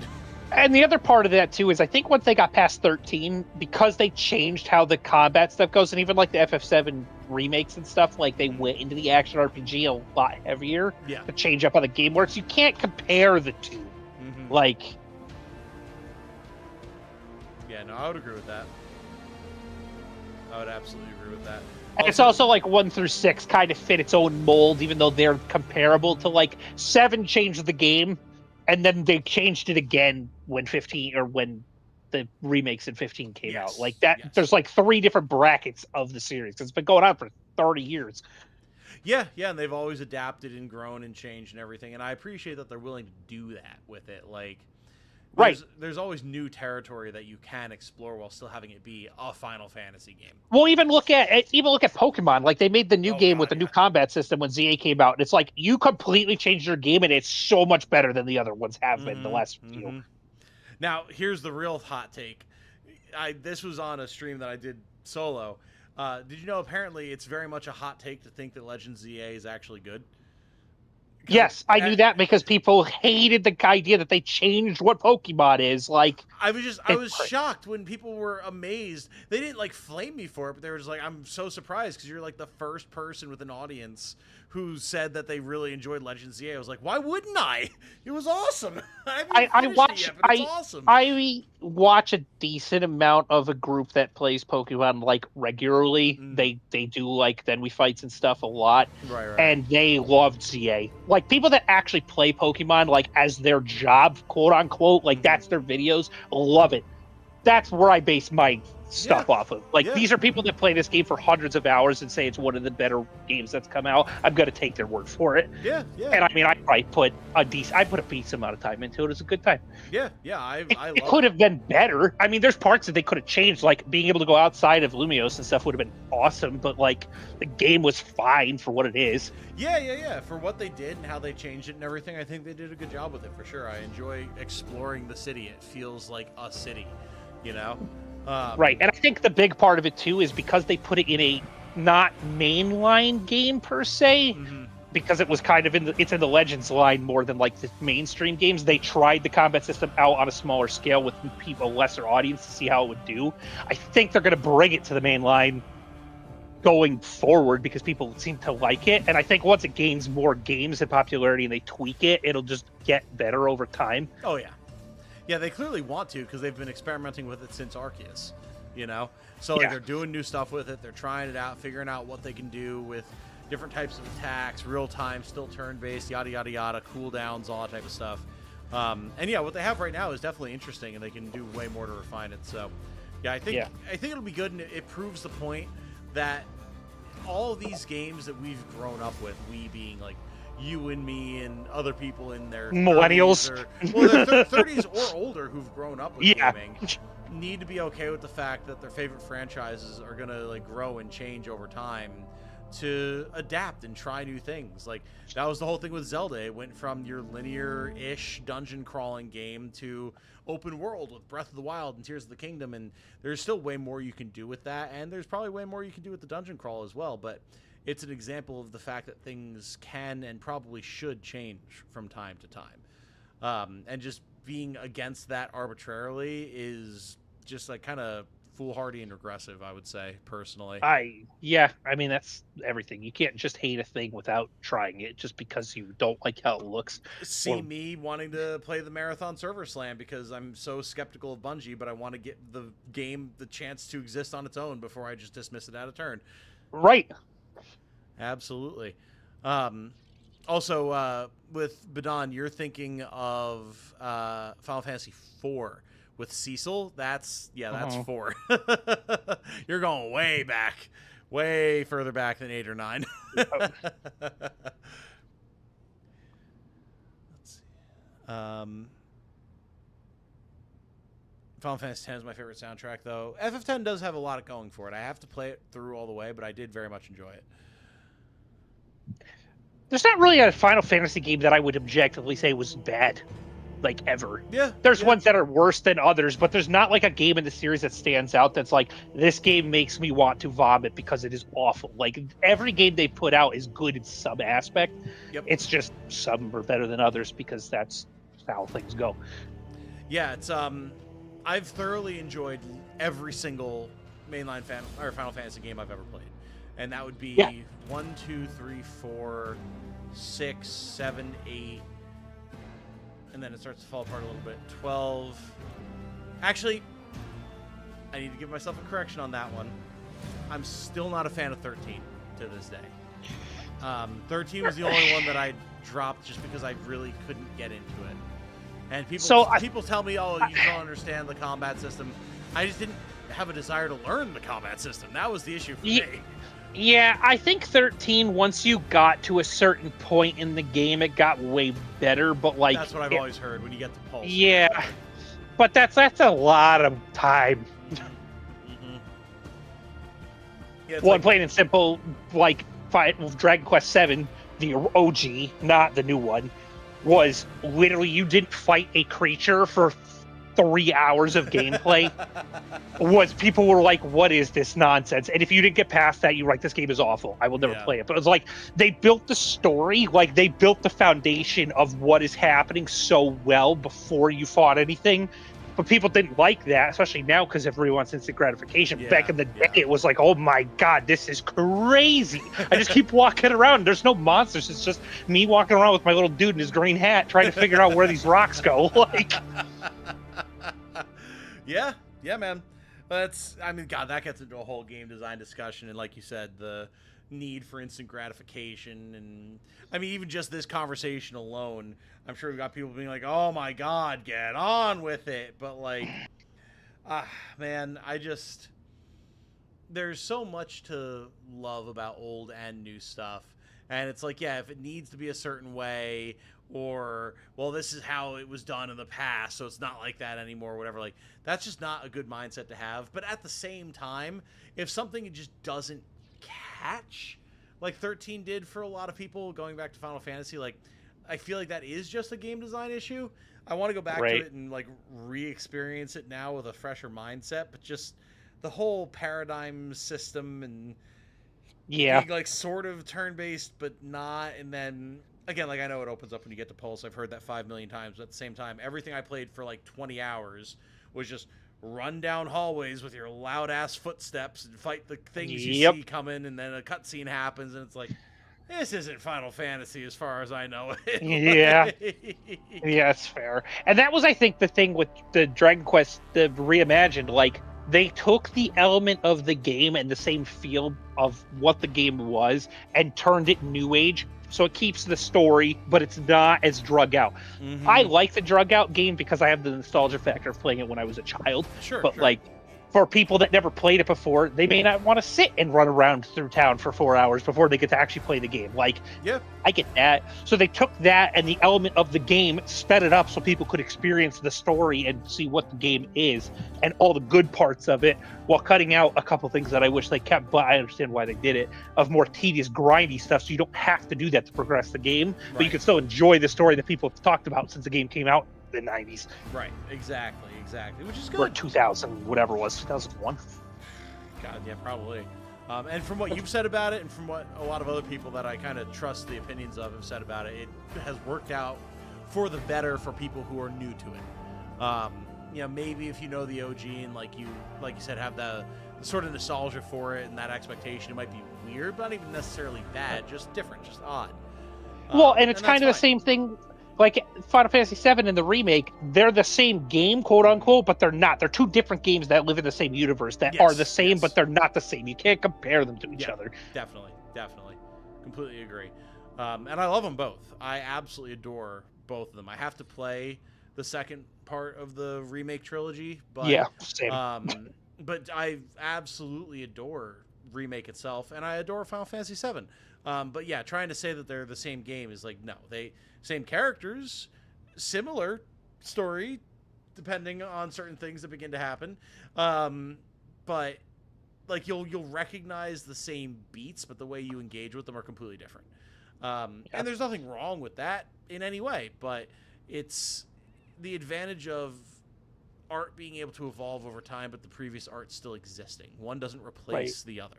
And I hate when people like complain about that. Like, this thing exists, so it ruined it for me for my entire childhood. It's like, I know the exact type of person you are. You have a ROM for that original game on your hard drive right now, and you can play it whenever the hell you want. This new version existing does not change that.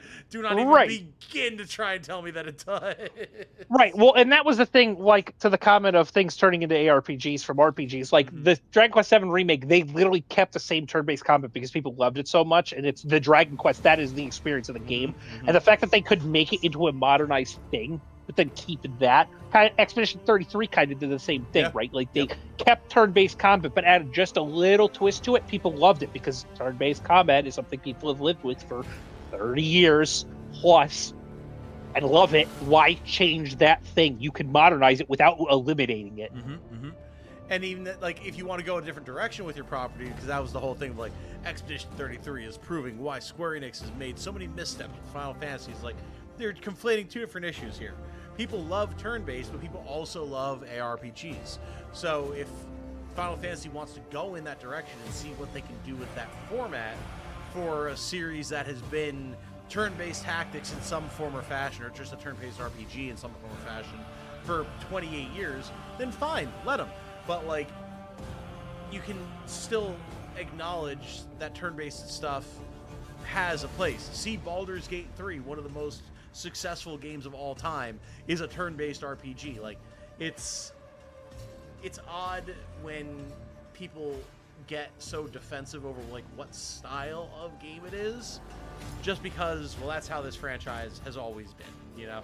And I guess that's what this whole discussion kind of comes down to the most. It's like a very static idea of what a game can be, what a piece of art can be, when the whole point of art or games in general is that they're fluid, they move, they change, different things happen. People love it when you have a new game and it's like, oh, this is a turn-based RPG, and then suddenly there's like a rail shooter section that comes up out of nowhere. It's like, whoa, this is different, this is awesome. And then you get like a detective story, like almost like a visual novel where you have to put the clues together. And it's like, okay, well, this is an interesting change. But suddenly if the whole thing changes to something else, then people get up in arms about it. I don't know. It's just always something that's bugged me. But it's... Well, and case in point to the other side of the argument, right? Let's look at Destiny. Let's go to that source subject. This is a game that has existed and it's trash now. Yeah. But the reason that it got so bad is it was literally just rinse repeat over and over and over. You go and do a dungeon, you go and fight a boss, you go and shoot things in a hallway, you go out, you go back in, you rinse and repeat the same dungeon 6,000 times until you get the role that you want. Who the heck wants to do that? There's no variation to it. You're just doing the same thing over and over and over and over again. Yep. Exactly. And it's like the formula works for a while, and the most diehard people will work for the longest, but you're just going to bleed people over time. And I imagine that's why Bungie decided that they wanted to go in a different direction with Marathon, right?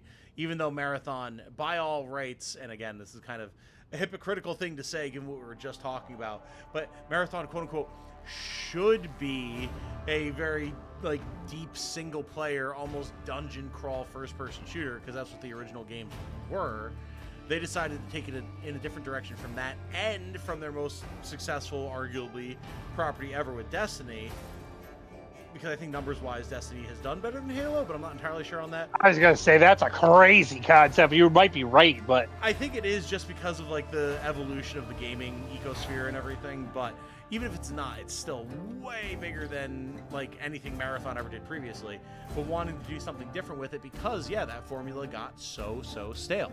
And having their gunplay and their sort of environmental storytelling and everything, but in an extraction shooter where things are much more tense, much more tactical, there's way less, I've got my Thunder Crash, the panic button is here, boys, let's clear a room. Like, you don't seem to have that.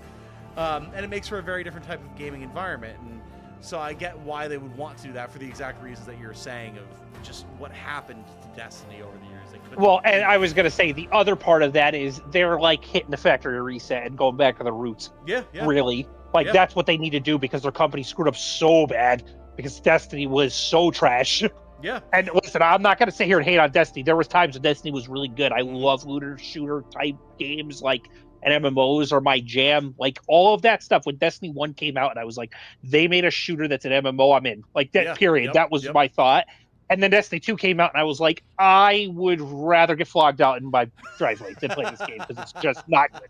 And I had people to play it with. I had people to do raids with if I wanted to. And I was just like, I would rather not play a video game than play this. And that is a really bad place to be when the whole build is, here's the game, and you have to play it for extensive periods of time to get progression done, but you don't have the ability to make me sit like Rogue Trader. I could sit here and play this game for 16 hours straight and I would be still entwined in what's happening in the game. Yeah. Whereas that was like, I put an hour in and I'm done. I don't want to play it anymore. I want to go play Heroes with the boys. Like there's, I don't know. It was just bad and they never fixed it. It just kept getting worse and worse and worse and worse. Yep.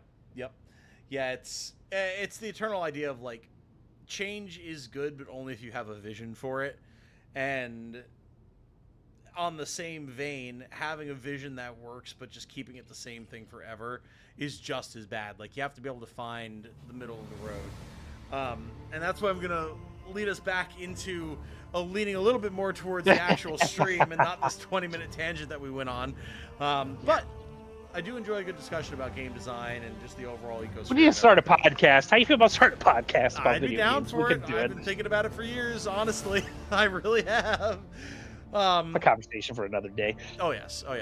But yes, to loop back around to chat and everything, I am a huge Suikoden guy, for sure, obviously. Can't wait to finally get to the second game here on the channel. The Look Outside RPG I am obsessed with. I've never played it, but my favorite streamer, Elias, has a full playthrough of it that I've watched a large chunk of, and I really do want to play it for myself because I love Eldritari type stuff, and I love turn-based RPG stuff with like proper decision making and everything. I think it's a very, very strong title, absolutely. A lot of purists would not consider BG3 turn-based. Yeah, I actually experienced that. I did an experiment a while back where I had a bunch of questions I asked on YouTube about like, is this a turn-based tactics game? Is this a turn-based tactics game? And a lot of people got very adamant that BG3 wasn't, because you had like freedom of movement, there was no grid. Well, it's a CRPG, not a tactics RPG.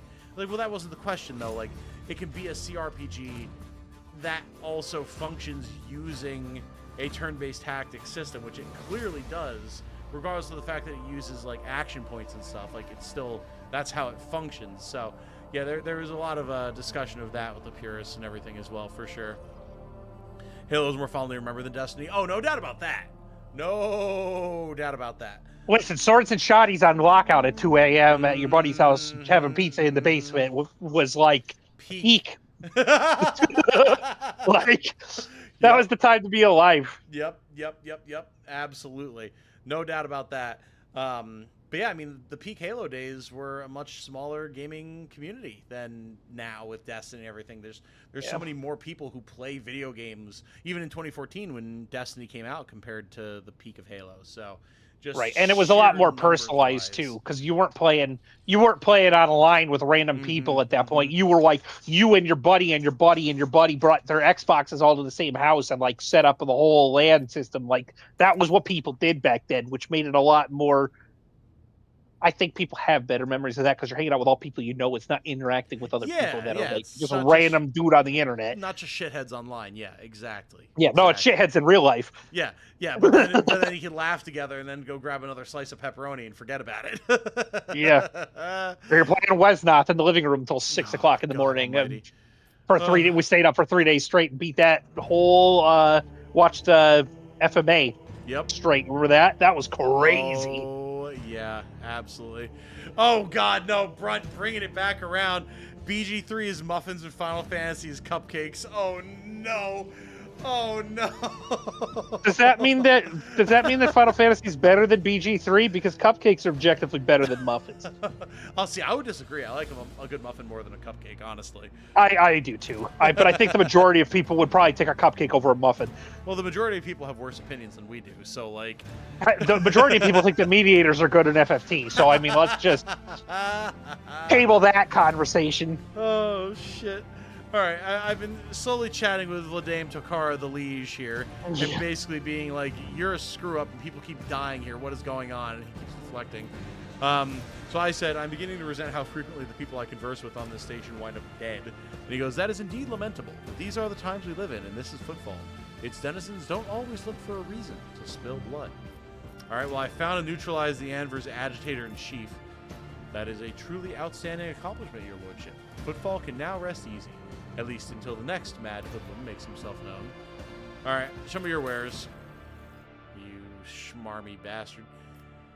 Well, the only thing we can get is the Aeldari plasma grenade, and that is a good pickup, but boy, howdy. This man has a high fucking cost for profit factor. Holy. Yeah, but I mean, the gear that he gives is so good. We can't even get most of it, even if we did level up, but like... Well, that's what I'm saying. The profit factor cost is insane. But we'll have to keep it in mind for the future. Exceptional cupcake might be better than a muffin, but baseline, I take a muffin over a cupcake. Absolutely. Absolutely. The divine A good watches muffin over us. has enough of a balance between sweet and other flavors that it feels like I'm not just killing myself eating it. Yeah, a blueberry muffin, you toast it, you put a little butter on it with a coffee. That might be almost up there as much as pizza, but I think pizza takes the cake. I mean, pizza's hard to beat. And the muffin. That's true. Favorite memory playing Twisted Metal for hours on end with a friend. Oh, Twisted Metal, yeah, that's a real throwback. Nice, very nice. You love to hear it. Also, hey, finally, I've been keeping an eye on the viewer count this whole time. We finally cracked 100 viewers, which was my threshold to say happy birthday, Eric. Hey. I know we mentioned it earlier, so I was like, oh, God, I was sweating a little bit. I was like, I don't want to give it away. But I wanted to say happy birthday to my boy. We're having a little bit of a fun Rogue Trader stream, chatting about gaming stuff. And despite your nearly broken knuckle and your lady being sick, I hope that you have had a lovely day and that you continue to have a lovely day tomorrow with no one fucking bothering you. Yeah, you know, it's really not that bad. The hand thing was half my fault and whatever, but I mean, I wish my wife wasn't sick. I'd give my birthday. I'd give my birthday for that. I hate when she's sick. It's awful. Not just for me, also for her. But also partially for me. Yeah, you know, that's also true. Listen, that's just being honest. Oh, wait, we found goods. Nothing wrong with that. Nothing wrong with that. Yeah, if we get a solid round of happy birthdays for Eric in the chat. Welcome for another rotation around the sun, my friend. May there be many more ahead of you. And may the majority of them be in health. Some of them need to be in sickness, just to keep you humble, but... Yeah, you know, fair enough. Majority in health. So you've never toasted a muffin? Is that what I'm hearing from that's Galaxy Brain shit? Or we're just going to pass by that? Because that's like some way up there stuff that I learned from, I don't know, probably somewhere on TV. I do have to question... Caffeine is a bit of a cook herself. I'm extremely concerned by the possibility that she never toasted a muffin. Yeah. Not even necessarily girl, like what are you toast. doing? Like just throw it in a pan and just sear it. Just a bit. Like that's it. Put it you in just the air warm it up fryer on 350 for a minute and just get a little bit of You could also do that. A little bit of a crust on it. It'll be phenomenal. Yeah. Especially blueberry muffin, like like something like that. That's the stuff. Well, and the real play is getting some proper whipped butter from the local farmer's market and putting that on it. And that's the good stuff. Oh.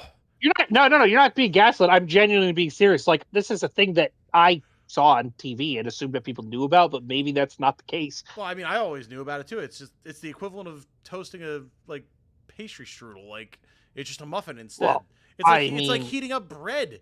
Like, you have a good crusty bread that you if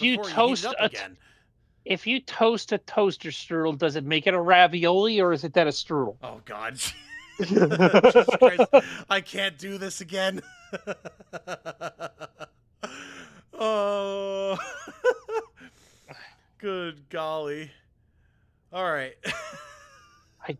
Listen, I just said to drink water and coffee. Coffee's fantastic. If I didn't have coffee, I might actually kill myself. But you got to put some water in. You got to have some mix in there. Well, yeah, I don't think people are just sitting here crunching on the beans. I do enjoy me a good roasted coffee bean. every fair. once in a while. Fair. But like, that's when you don't want to sleep for a couple of days and you start doing the old espresso bean shots. And Oh God. but speaking of, I gotta go get my monster because I don't have to go to bed tonight because I'm off of work tomorrow. When you have a 48-hour Wesnoth sesh ahead and you got to make sure that you stay awake. Tom's trying to get his master's degree, and here we are. Yep. And here we are years later, still doing the same type of shit, but now there's money involved. Oh God. A bagel with sliced red onion and cream cheese. Oh, don't tempt me. Don't tempt me. So I like open face grilled cheese bagels. That's my jam. Yeah.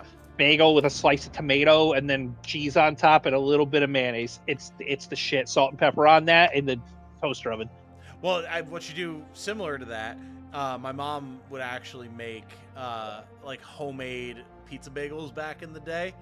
Oh So, yeah, I've been down that road. Yep. She would get some tomato sauce on there, some grated mozzarella. That was a staple of '90s kids, man. You were like, Yeah. I'm 14 and my parents left me home alone. What am I making? It's pizza bagels in the toaster oven. Yep, and if you had like the pre-cubed pepperoni, it wasn't the slices. Oh, you just drizzle yeah. that on there. Yeah.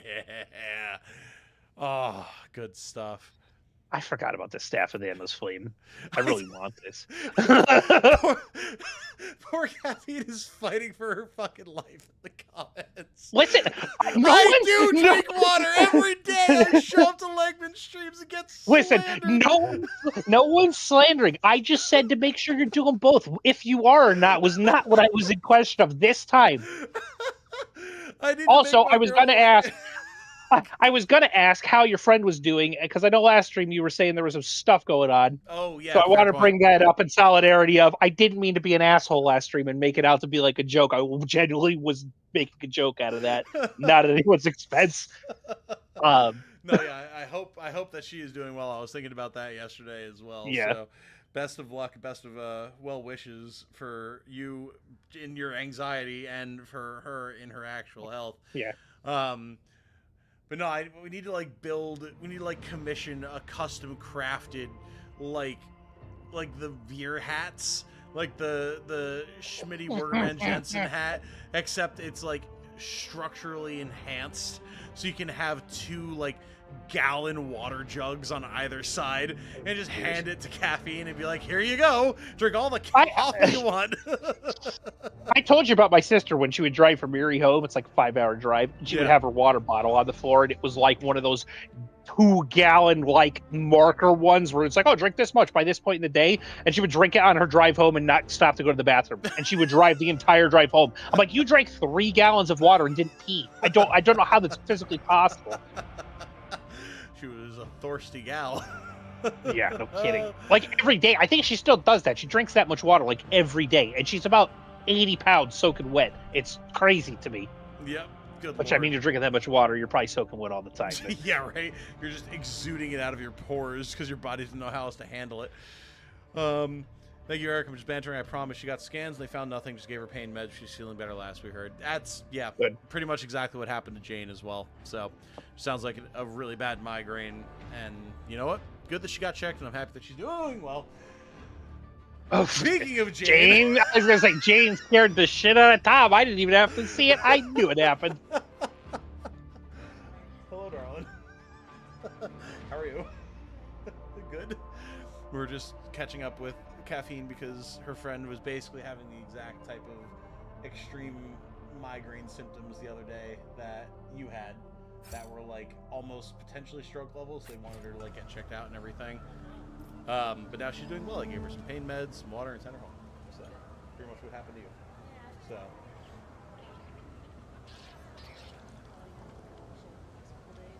that is what happened to you. That's true. But better than any like stroke symptoms or whatever. So don't slander the good doctors of our region. Whoa. Let's hold the praise there a little bit and just call them doctors. I don't call them good. Listen, he was very concerned for her health, and I'd rather that in a doctor than someone who just doesn't give a shit, all right? Okay, maybe he is a good doctor then. All I know is Jess went to her doctor's appointment today, and she got there, and they go, oh, we canceled your appointment. Your doctor's not here. And I'm like, oh, that's cool. Glad they let you know. They're like, well, we tried to call. She's like, Oh, bullshit, did you tried to Did call. Yep. Yeah, that's like the USPS saying that they tried to notify me that they tried to drop off my package. No, you fucking didn't. Don't lie. We got a bolter. Oh, did we? Another bolter. Imperial Pride. Oh yeah, that's the one I was. Oh, is that the one just you were talking about telling before? you I don't. About you My dingus. bad. I don't know why it just filtered to the top. I did buy all the stuff from them and got the Staff of Endless Flame. Yeah, the inventory doesn't update automatically. Every time we get new stuff, I have to go in, change the filter, and then change it back from newest to oldest for the new stuff to actually show up. That's been the case. That's weird because I've never had that happen. It literally, I just keep it on newest to oldest and it filters no problem. But that time specifically, I clicked it and nothing happened. Oh, weird. It was so weird. Huh. Oh, Matthew asking if Caffeine knows Locked Tomb. Caffeine's only been trying to get me to dive into the Locked Tomb for like 4 years at this point. She is an aficionado, and I know I'll enjoy it too. I just keep forgetting it exists.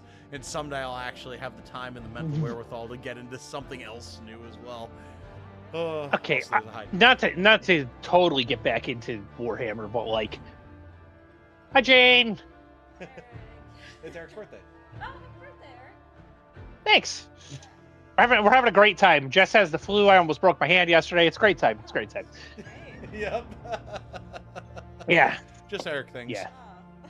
I flipped out at somebody that works in our main office today and then found out that I was wrong because somebody told me how to do something wrong. That was fun too. Oh no. But, you know, you didn't tell me that part. Yeah, no, that was a whole other thing. I don't even want to get into that. But however, apparently the one thing we got is just a gas tank on my back. Oh wait, what? If you look at my character, my back, I didn't have a cloak. You just have your dedicated oxygen tank now.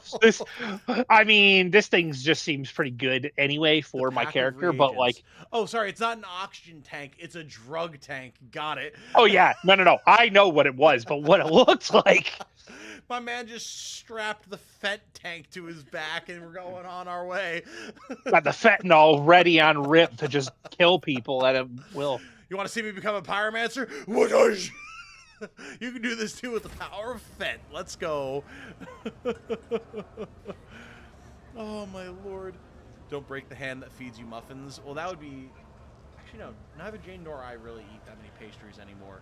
So normally that would be. I would. That's not by my choice. Well, exactly. That's what I was gonna say. Normally that would be someone telling you not to break the hand that feeds you muffins, because I would be the one providing you the muffins. But I'm denying you the muffins for both of our. How does Jane feel about a toasted muffin? How do you feel about a toasted muffin? A toasted muffin? Oh my God, Jane! What are we doing? Maybe it's a female thing. Maybe it's just the ladies that don't understand. Maybe. I don't know. Like I don't. I was baffled by this too, and Caffeine might be a better cook than me. So. You toast a muffin, you put butter on it. You toast a muffin, it's in the name. What do you mean? Muffin. Like the Muffin Man. The Muffin Man. The Muffin Man. God, I'm not crazy. No, it's not. It's not you. It's both you and Jane are crazy, apparently. All right, Jane. I need you. I need Caffeine in a straitjacket art stat. Mini Werberman Jensen. Oh, apparently OBS is acting. Don't mind that. It'll be fine. Yeah, the hat with like 2-gallon water jugs is what we were talking about before you came in. Just that, Caffeine in a straitjacket, rocking back and forth. The muffins! The muffins! That's what we need. That's the new stream art that's required immediately. They brought understanding the Shrek joke. Let's go. We shall reclaim what is rightfully ours. I mean, blueberry are good ones. Chocolate chip are also a good option for sure. You could put it in a pan to get a nice crust on one side. You could use an air fryer, you could grill it in the oven. You get a little butane torch and you toast it. Like there's options. Yeah, you could hit it with a butane torch like you're making a creme brulee. That's true. Absolutely. Just so long as you toast that bitch and you put some butter on it, and it will become delicious. A nice balance between a pastry and a bread. And then if you really want to get into it, you make a breakfast muffin where you have the sausage and the egg inside the muffin with the pancake muffins, and then you toast that, and it's like an all-in-one breakfast. Eat a muffin. That's also true. You get some egg and some sausage in there, and you have a. Dude, we used to have them. My mom would make them for us for breakfast before school in the morning. Ooh. Oh my God, I haven't had one of them in years. She would just make like a pancake batter muffin and then put chunks of sausage in it, and they were awesome. That's just a breakfast in a dish right there. That's It's not really a muffin. It's muffin shaped. To get back to that argument, Oh, it's God, a pancake no. that's shaped like a muffin. We've But had like, enough off-topic discussions. We can't get back into the what is a muffin discussion. We can't. ooh, do orange it. cranberry muffins are the. I haven't had one of Orange those in a cran are long time good. either. Yep. Our local As long as it's not a Giant- brand muffin, probably fine. Our local, I say makes, they get frozen and shipped to them, obviously, but Giant does a like a cherry almond muffin that is Ooh, that sounds good. incredible, absolutely phenomenal. Are you saying like the breakfast muffins? You put a lot of sausage in them. It's not like one or two pieces. It's like Let's you take not the little underestimate sausage. the sausage here. All right? You take the sausage links like the Jimmy Dean ones, and you cut them up into pieces. But literally, it's like probably 60 to 40% sausage to muffin. I mean, at that point, you're basically just making a stuffing muffin, Right. which They were homemade, so they were just objectively better. well, Because I mean, everything have homemade. you never- Almost. Have you never had a Thanksgiving leftover stuffing muffin before? Because now I Yeah. know you're missing out. I mean, again, not in a long time, but we did do that at some point in my life.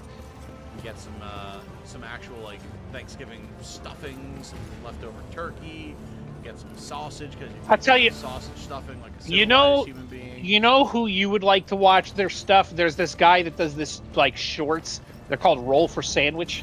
Roll for sandwich. You- huh? Okay. Yeah, so he rolls dice and he has a chart. And it's like themed Oh, I around see where this is D&D, going, and he yeah. makes sandwiches for lunch. You know, he's not a heretic, or he's a heretic because he has lunch every day. But like, he makes these weird sandwiches with like just random toppings, and he's got a big following. But like, people send him dice, and he gets all these weird like toppings from people sending him stuff from all over the world, and crazy stuff. Sure. It's a good time. Check it out. No, that actually sounds very fun for sure. And Yeah. Hey, Lotus Prime endorsing it in chat. Nice. Very good. Can't remember what the guy's name is. Yeah, it's a good time though. Oh, Caffeine, what East Coast chicanery is this?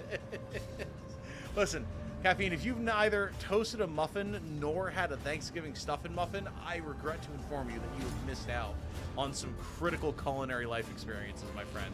These are things you must try. Toasted muffin at least. Like, that's just, it's a little bit of extra work, but it's definitely worth the effort. You've got the tools on hand to toast a muffin, I'm sure. Yeah, think of it this way. You're from this area. What are you talking about? You grew up 2 hours away from where I grew up. There's not that significant of a difference in culinary lingo. Listen, just because you people have dippy eggs, you weirdos. You people! Wait. Wait. What's wrong with dippy eggs? Yeah, see? No, we don't have dippy Oh, eggs yes. where we're from, Eric. No. It's not a thing. Well, I know that 100%. They're over easy or sunny side up. There's no Correct. dippy eggs. See, exactly.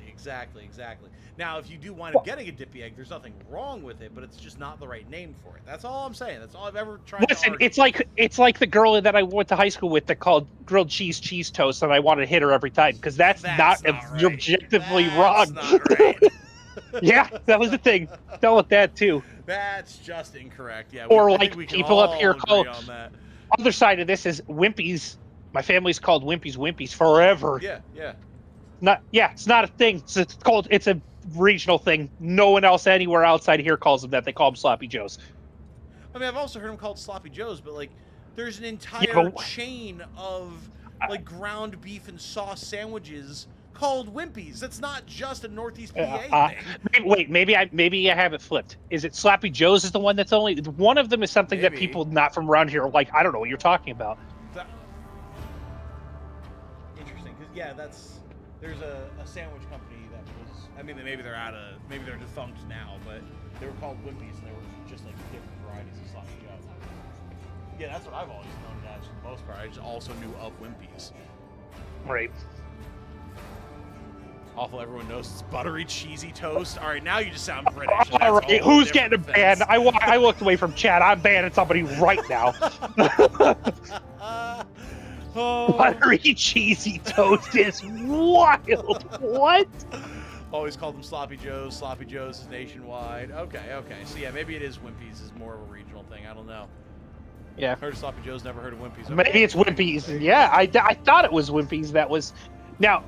do you make your grilled cheese with butter or with mayo? Because that's another argument people have, is you butter the bread with mayonnaise and you do it that way instead of butter, which is crazy to me. But butter is the way to go. Butter is absolutely 100%. I've tried both. I've tried both. The mayonnaise thing does not, and I love mayo, does not do for me out of grilled cheese. My It's not my favorite jam. my favorite thing is the people who don't know that you're supposed to butter both sides of the toast for your grilled cheese. Like, you gotta put butter on both sides or it becomes the driest, crumbly ass bread you ever did see. Wait. Who's only put butter on one side of the bread? I have taught a distressing amount of people that you need to butter both sides of the bread. Jane is one of them. No, that's a lie. No, That wasn't him. I'm absolutely telling the I truth. would make a fine grilled cheese before I met you. I don't think that's true because you were very impressed by the grilled cheeses I make. Yeah. Now, what I have seen people do is they'll start it open There's that faced, too, like they'll but- put the one piece of bread down with the cheese on it and start it in the pan while they butter the bread, and then they put the bread on it and flip it. Which I don't really see the point in that, but people do that. You can do it that way, yeah. Yeah, it depends on what you have in it. But, God, we're getting too deep into the food discussion. Now I'm hungry, goddammit. Yeah, I am too. This is why this conversation's gone on so long. We need to get back to the goddamn game. Use mayo in a bunch. Use the Irish butter. Irish butter. Yeah, Irish butter. Like the comes in the gold wrapper. I can't think of what the name of it is. Now, this might be There's- one I've never heard of. They sell it at the store. What the heck is it? I'll have to look it up. Play the game. I'll figure it out. Okay. Yeah, because when I say it, you're gonna be like, oh yeah, the Irish butter. Well, Kerrygold. I know. You've seen Welcome to the Kerrygold. conversation. What's that? Kerrygold. Kerrygold? Yeah, that's. I mean, there's a couple of them. That's the first one that popped up when I looked it Now up. I But gotta there's a look few what this different is. ones. It's either that If you one. weren't hungry before, I doubt this will do it, but... Oh, Kerry. I've never seen that before. Maybe it's not that one. I've seen that one somewhere, but there's a couple Have different you? kinds. Interesting. Yeah, I have... What is Irish butter? You've never toasted a muffin, but you've seen Irish butter. Hold on. There's a higher fat content. Okay. Yeah, because Irish cows are fatter than American cows, clearly. You play the game. I'm so lost It's all on the all this potatoes. food talk. We will play the game, but I do have to ask, how are you lost about the food talk? It's food. We all Are, like food. are you lost about the food talk, or are you lost because you want food? Because You that, can I also could be- get on that train. You could also be bored because of the food talk, which is fair. I totally understand that. That's why I keep trying to guide us back to the game, but then we get lost in some other discussion that catches my attention. You know what So- the answer to this is while you play the game, I gotta make food because I can do both at the same time. That's So true. let's just keep rolling. Lord of Change makes more sense than what you guys are talking about. But yeah, fair. There might be a lot of just U.S. East Coast shenaniganry going on. But we have to talk about Hieronymus Doloroso, who is a whole special individual all unto himself. His unblinking eyes fix on Yrliet. Oh, Eric, the discussion that you wanted to happen is I happening. know, 100%. I know not why his voice, vested to protect the Imperium's borders from the intrusions of the enemies of humanity, would see fit to keep an ungodly Xenos in their retinue. But I say to you, repent, young Von Valancius, and pray to the Emperor for forgiveness, for your soul has forevermore been stained with the taint of an outsider. There could be no virtue in that which is contrary to his divine will. Once again, Hieronymus Doloroso talking about taints. It just never ends. It's his MO. Every time. Every single time. Yrliet is busy studying the local architecture. It would seem that she finds Footfall's bustle far more interesting than Hieronymus's words. As Good choice. she should. Good choice. As she should. Your request has been fulfilled. The cultist den in the shadow quarters has been cleared out. We just totally sidebarred the Yep. question. Yep. A grim smile brightens his features, and he makes the sign of the Aquila. I hope that their suffering was commensurate with their deeds. Hey, 77 XP and 200 faction XP with the Drusians. Nice. What do you have to I offer? feel like 200 is such a low number when It you need really is. 10,000 to get the rank too. But if we have some stuff to trade in, we can get that heavy bolter for my True. girl. Well, we just got that other bolter for her. Do you That want was the a heavy regular bolter? not a heavy bolter. True. Two different scenarios. Brazilian food. We could have a whole stream where people just get on from different areas and talk about food. I am game to do no that doubt too. About that. Absolutely. So now we've got the Militant's Cloak, that wears first melee attack in combat cannot be parried or dodged, so I need that. We then have the Cloak of Retribution. The wearer gains a 15% bonus to damage against enemies that dealt damage to the wearer this round. That would be good for either me or for Abelard. And then the Heavy Bolter itself. 6 to 10 damage, 25% armor pen, rate of fire 8, range of 12. Very, very nice. Very good. Oh, you're Brazilian, so all the West and East Coast food is lost to me. Fair. Fair. I mean, I do love a good Brazilian steakhouse. We have had a few of those in my area. And obviously, it's one type of restaurant. It's not representative of the entire cuisine of the culture. But it is damn fine food. No doubt about that. The Divine watches over us. It's like 10. It's like 10 o'clock. Jane's in bed by 10:05. Where is she going? Correct. Well, that's exactly. She should be going to bed, but I've locked her arm in an arm lock, so she can't go anywhere. The fact that you're just here is nice. Instead of just standing there observing. So we got some loot from Hieronymus Taint Man. Now the question is, where do we need to go? I don't know that we really have like a new journal entry, I don't think. Like, do we have a main quest line? Jane is laughing because I keep switching which arm/hand I'm lashed onto her arm with so that I can use my mouse and keyboard. So she's cracking up every time I change around what it is that I'm doing. Yeah, Secrets of the Cult. So I guess we just have to go to some different planets, huh? Need to eat in different states to appreciate the differences. Gotta eat in different countries, my man. Going over to Japan, even though I already know Japanese-style food very, very well, going there and just seeing the different ways that they handle meals was so enlightening. Definitely opened my mind to different ways that you could, like, make meals and prepare foods and things. Yeah, I mean, I might be going to Australia at some point this year, possibly, for reasons. And I'm gonna eat so much food. That's what I want to do.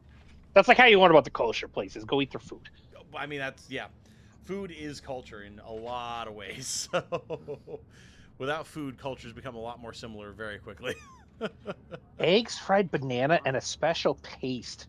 That goes crazy with rice. Like, I mean, I do love like fried eggs, like a stir fry, or like what kind of eggs? Verada I mean, it's probably good regardless. I'm just genuinely curious. Yeah. Well, I mean, that's before you get into the Swedish thing of banana curry pizza, which is a whole different discussion. Oh, that sounds good too. All right, we got to keep going. I'm getting hungry and my pizza's not done yet. With each step, I'm fueling up for my post-stream WoW playing for 5 hours straight. There you go. Hell yeah, brother. Absolutely. Bye, Jane. Have a good night, darling. Hi, Jane. Coming back. I don't know that that's necessarily true. It's probably not true.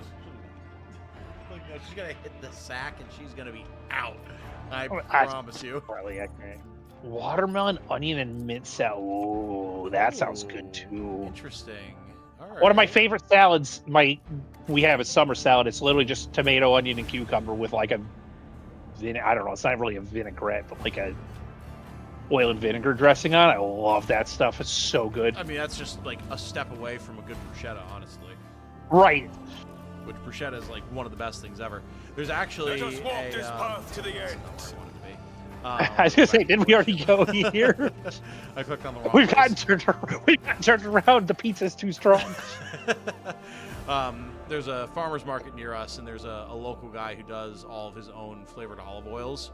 So I got a 4-pack from him. One was ramen, one was bruschetta, one was just normal garlic, and one was like a Midwestern Tuscan. Oh, they're good. Oh, they're good stuff for cooking. Did you say it was ramen? One was ramen, one was garlic, one was... Oh, it's just flavorings of seasoning. One was bruschetta, and one was this like Midwestern Tuscan. That sounds... Toxin. Yep, that's what I need. Tuxin Raiders, yes. Yeah, very, very good stuff. Absolutely. All right, back to the ship. I think we need to go to a new star system. Yeah, I was going to say, we could also just check the trader guy, since stuff has adjusted on the ship instead of running around trying to find them all. How long do you think stream will go? Another hour or two? Probably like another hour. I don't want to be on too late doing like stream stuff because I don't want to keep Jane up. I'll probably be on afterwards just chilling with Eric while he plays WoW, and I probably play Marathon. But there's a different timbre of voice that I use when streaming that tends to carry a bit more through the apartment and keep Jane awake. So I don't want to be employing it too much and annoy her. Verada palista, fried eggs, rice, beans, cabbage, fried banana, and steak. I mean, everything but the fried banana is just stuff I eat with those, like, with each other regularly anyway. So getting a little banana in there for some sweet sounds fine. I was gonna say, fried banana is always good by me, so. I've never actually had fried banana before. It's always been something I've heard of, but never I had feel like New WoW expansion, I played about 45 minutes of it, and I did like the opening stuff. Seems pretty good. I'm excited. I like the storyline a lot, so it kind of drew me in a little bit more from that. I think it's going to be a good time. Yeah, I'd always rather hear that an X-Pack is good than bad, even if I've not played, in the grand scheme of things, much WoW. Because, like, I remember how excited you were for Battle for Azeroth, and then that fell on its fucking face. The only thing I know about that was the turtles have made it to the edge of the lake or whatever, so... No! You're talking about... That's not the same thing. Oh, I thought that was Battle for Azeroth. That was part of it, but that wasn't the big part of it. Battle for Azeroth was objectively probably the worst expansion they ever made. No. And it had the potential to be so good, and it was so bad. Well, there you go. That makes sense then. But they, I'll say it again for people that weren't here earlier. The fact that they're doing like a trilogy of expansions that all compound on each other has made it so much better than previous expansions, like the last couple, in my opinion. Might be up there with Legion. It could be, which is regarded as one of the best. Yeah. Especially out of the new expansions. Like, Legion was phenomenal. But there's very few things that I have regret for missing with WoW. Twice now, because I literally played Classic WoW and still didn't fucking do it. Just missing all the Ice Crown stuff with Arthas and the Lich King and everything is one. Cataclysm, just with like the great change, because that was such a dramatic thing for gaming back in the day. And then Legion has always sounded so sick, and like all the lore stuff I've listened to about it over the years has sounded so cool. I'm sad that I've missed out on those things in WoW. So well, the good news I'd rather is know that you guys have more stuff like that than less. Yeah. I mean, the track record of how they're going with the re-releasing of the game is Legion will be out in a couple of years. You could do it, and it'll be the same as when it came out. So, fair. The other thing I'm super, super excited about that I would actually be interested in getting people into, they are talking about doing a Classic Plus, which is like a revamp of Classic, that they've reached out to the community to be like, what do you want? What don't you want? Do you want more classes? Do you want more zones? Do you want more of this? But it keeps the original, like, this is what the players want, but in a classic way. That's probably not going to be out for a bit, but it sounds super exciting, the stuff that they've talked about so far. That could be very cool, for sure. There is classic WoW. No, I know, but that's the thing, is I never played WoW back in the day. We did some Naxxramas with Tom, and that was as far as we got, because people stopped playing. Yep. Unfortunately. Exactly. That was the issue, is people had like just fallen off by the time Ice Crown was coming around, so now it's not relevant anymore again, from my understanding. And I haven't played in probably a year plus at this point. I'm no WoW expert, so I'm extremely rusty. But yeah, I wanted to do Ice Crown really bad. I was really enjoying leveling a Death Knight. I had my Warlock. I had my Blood Elf Priest that I was leveling. All sorts of stuff I was doing. But come play retail, Tom. It'll be so much fun. Yeah, I don't know about that one. There's that's a whole different beast. So we need to. I don't remember. How do we focus camera? Isn't there a way to just scan? I always forget, because we need to get more Navigator's Insight to get to some of these other. I think we need to just go to places we have routes to already. Mm-hmm. Okay. Well, we've explored all these places. So So I don't think Necromancer will ever be class, unfortunately. As much as I also would be in that camp of they should make this a thing. I think if they did anything like that, they would remake Death Knight and have it the one spec be a Necromancer class. I mean, it's kind of already there if you have the ability Well, to summon and make use of stuff. Well, they reworked the Unholy spec, which was that spec for people that don't know, Right. in this current expansion, and you summon so many dudes. It's actually pretty nuts. Like, you get little ghouls that you summon. You're typically like originally it was like you had one permanent one, and there was like a big cooldown where you get a whole bunch. Now it's like you consistently have ghouls that you summon that blow up on stuff, and you get like 8 or 9 that are out with you like. Not all the time, but a lot of the time. I don't know why I'm suddenly bathing. Yeah, what happened? I just tried to go to a system and people were complaining about the temperature controls, and now we're getting in the bath. I did not do this. Why am I on the wall? That sounds like looks like there's supposed to be a bench there, I'm pretty sure. Why is everything becoming blood? Corn? Oh my god!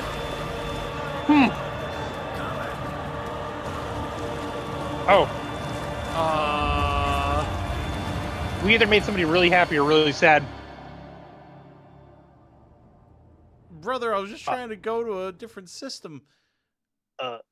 What screen was that? What the?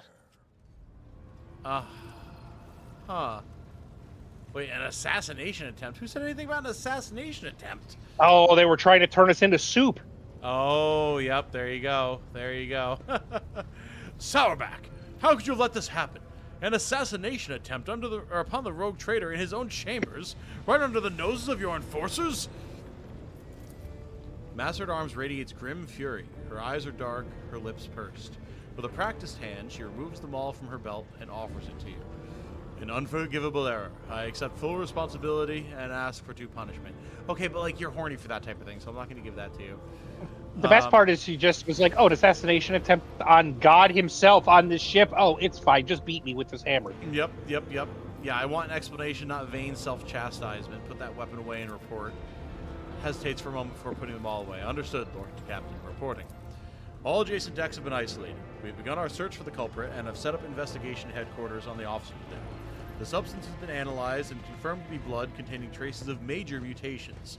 While it poses no risk of infection to your lordship, the very presence of such genetic aberration on board is a serious threat to the safety of the ship and must be addressed promptly. Once word of this gets out, many among the crew will surely see it as a brazen challenge to your status as rogue trader. Do we need to remind everyone of the soup? It's a thing on this ship, guys.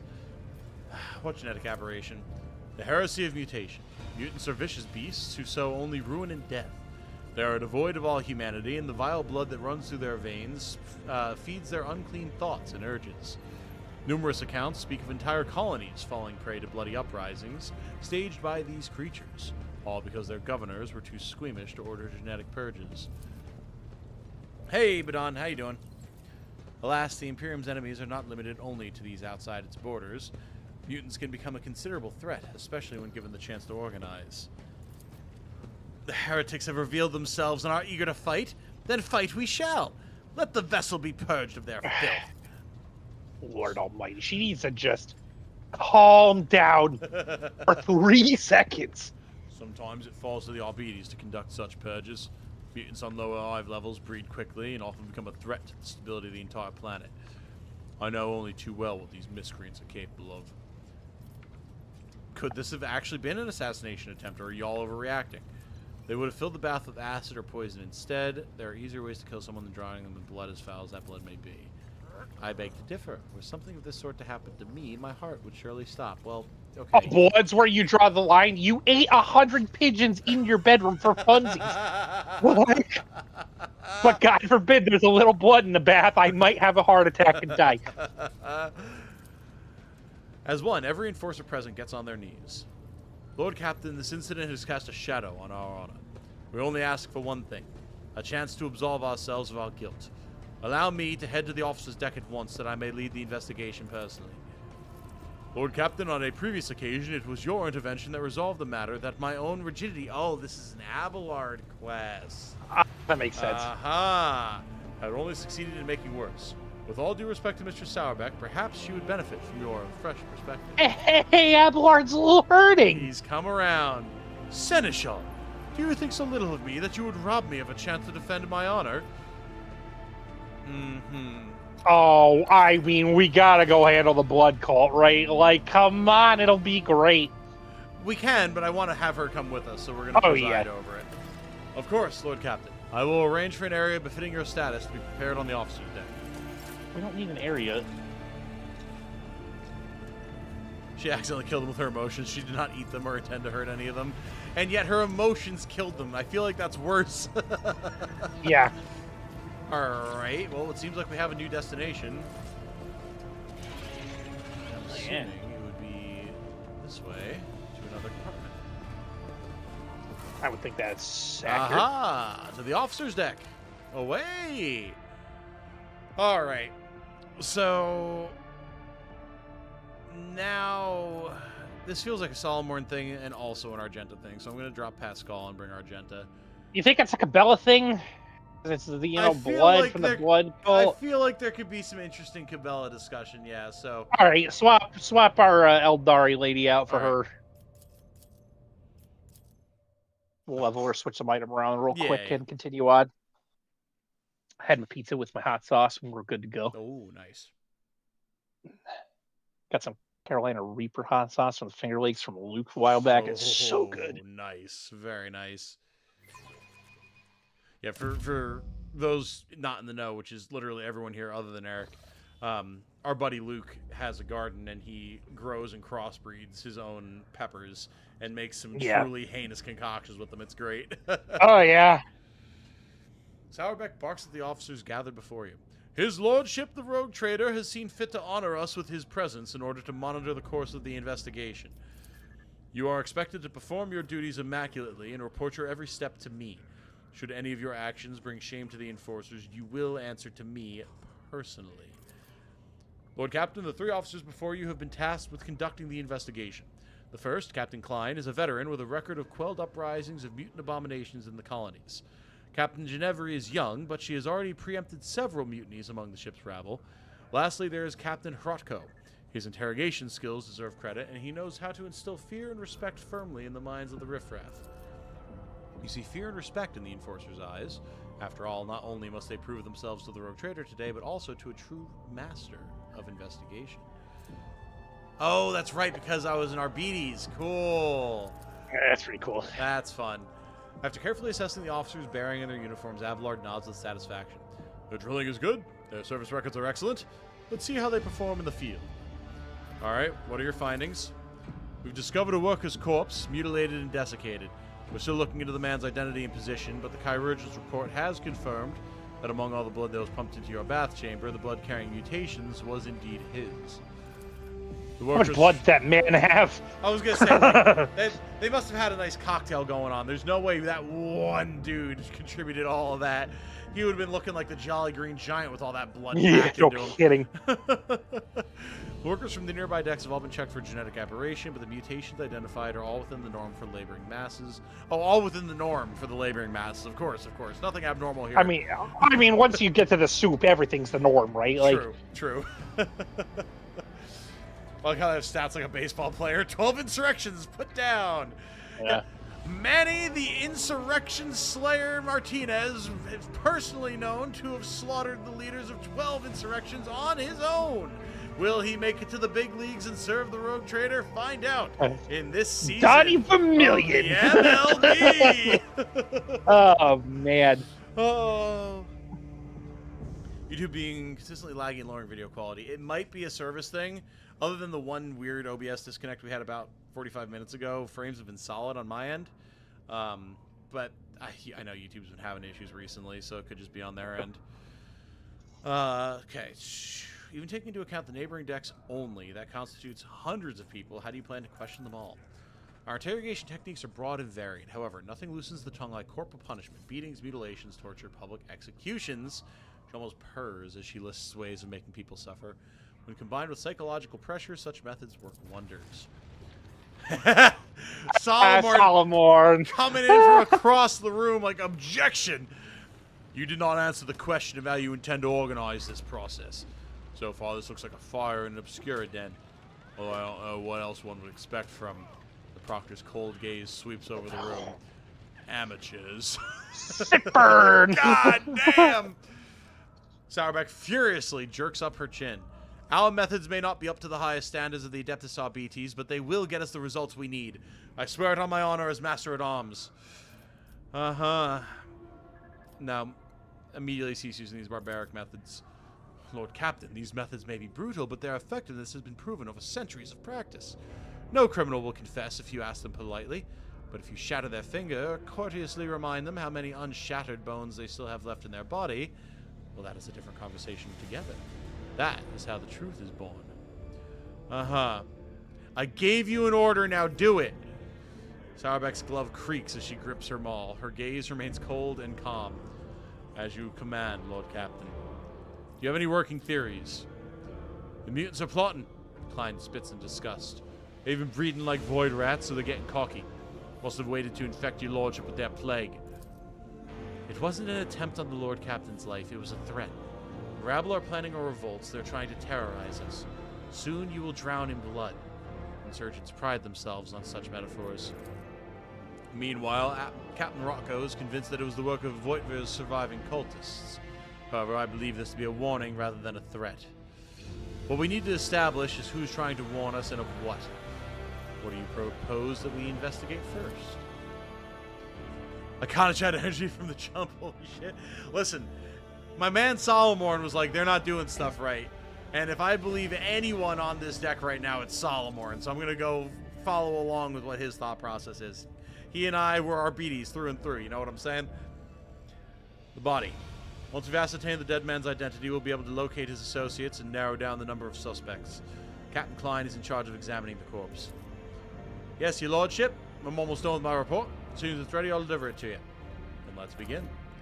While we wait for Klein to report back, please enjoy the refreshments that have been prepared for you, Lord Captain. I'm gonna bet $100 that there's plague in the refreshments. How much money do you want to put on that? Almost certainly. 100 of the Emperor's good credits on the line. Captain Klein snaps to attention. Identifying the victim has proven impossible. His face has been smashed in and his body is badly maimed. There are too many wounds to determine the exact cause of death, but presumably he died after the killer slit his throat. That's how they drained his blood. No external signs of mutation were found. In other words, we have nothing. Klein, this isn't a report, it's a declaration of our incompetence before the Lord Captain. You will keep digging around inside that corpse until you have produced some results. We're going to study the enforcers' faces. Succeeded. Ginevra looks at Klein with sympathy. She clearly cares about him, but does not wish to trample on her comrade's honor with words of comfort. Roco regards Klein with a contemptuous smirk, while Klein scowls back at him. Interesting. All right. A little bit of a rivalry going on. All right. No external signs of mutation, you say. What about internal signs? Performing an autopsy was inadvisable due to the danger of contaminating the area with genetic aberration. Neither of us betted Jocasta in this campaign, but I did in my solo campaign when I was first familiarizing myself with the game. It was like the first thing that happened after the main tutorial section. I was like, holy shit, here we go. See a flash of genuine horror in Klein's eyes before his gaze turns glassy. Interesting. You've seen that look before in the eyes of other veterans. It's the expression of someone reliving painful memories that have left behind deep scars. They cannot hope to overcome such trauma on their own. They would need help or a partner or perhaps some strong emotional stimulus. Alright. Give him a little bit of a boot in the ass here. Good thing I'm good at coercion. Turn away from Klein. It would seem that I had an exaggerated opinion of this veteran's courage. He should get some rest. Let Raka take over his duties. It turns out Solomorn's a real coercion master, huh? Yes, he is. That's why I wanted to level it. Indeed. Klein, why don't you go take a break? Maybe it's time you considered asking for a transfer to a less demanding post. Your best years are behind you. You should make way for the younger generation. Klein's face turns a deep red. Shut your damn mouth, Roco. Things I've seen, the filth I've crushed. You want me to get another one? You want to see its mutant blood on my hands? I'll show you blood. Well played, Lord Captain. It has been some time since I last saw this kind of fire in the old man's eyes. I thought he was just going to stab the guy right there, but... You know, I was thinking that was going to happen too, but... Oh, Klein is up to his elbows in blood, his eyes flaring defiantly. I've examined the filth inside and out. Xanads are a genetic nightmare. It's a bag of corruption wrapped in human skin. Extra organs, scales, atrophied, ingrown limbs. Ugh. But that's not what's important. Ingrown limbs. Yeah. Where do they grow to? There can't be that much space for them to be. Real crunched in there, buddy. A lot of fingers. Oh, the Like body the things that says it up for us. Oh god, yeah, honestly. Legitimately, yeah. The body was disfigured posthumously. They killed the mutant with surgical precision before opening his throat and draining his blood. It wasn't until after the actual murder that they crushed his head and tried to cover up his wounds. The wounds were so brutal I almost missed his work tattoo. Victim was a pipe warden. I found this in his throat. In his throat. Presents a blood-stained raven feather. Interesting. Okay. Uh-huh. Oh, a Imperium lore test. A certain legend springs to your mind, one involving Saint Curine, who was granted a portent of enemies hiding among the faithful.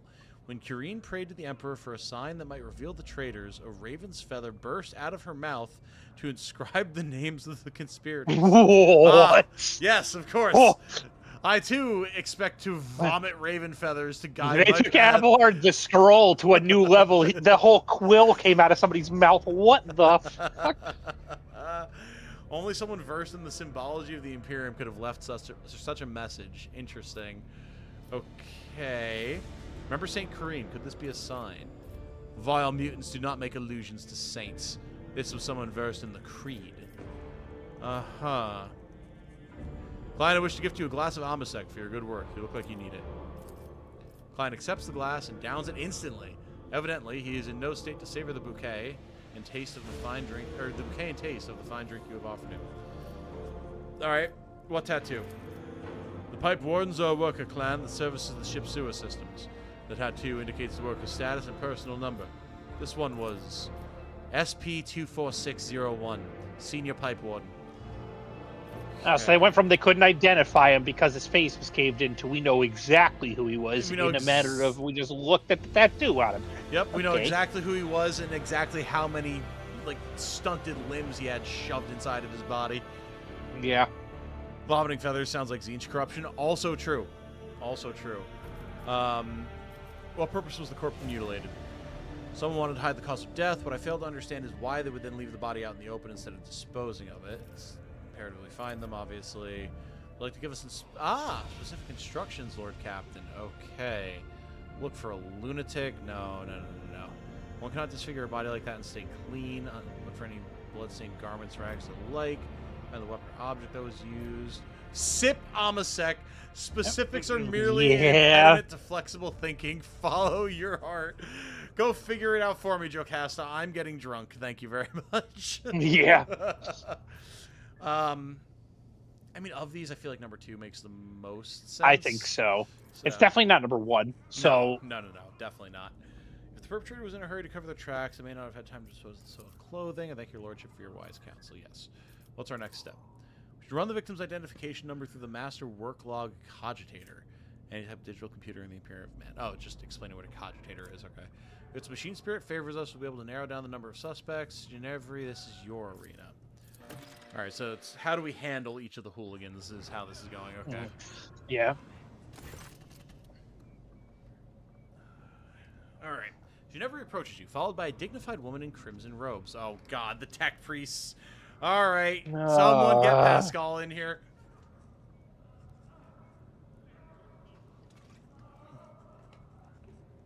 Sorry, I'm just trying to figure out who's moaning and groaning in the background. I'd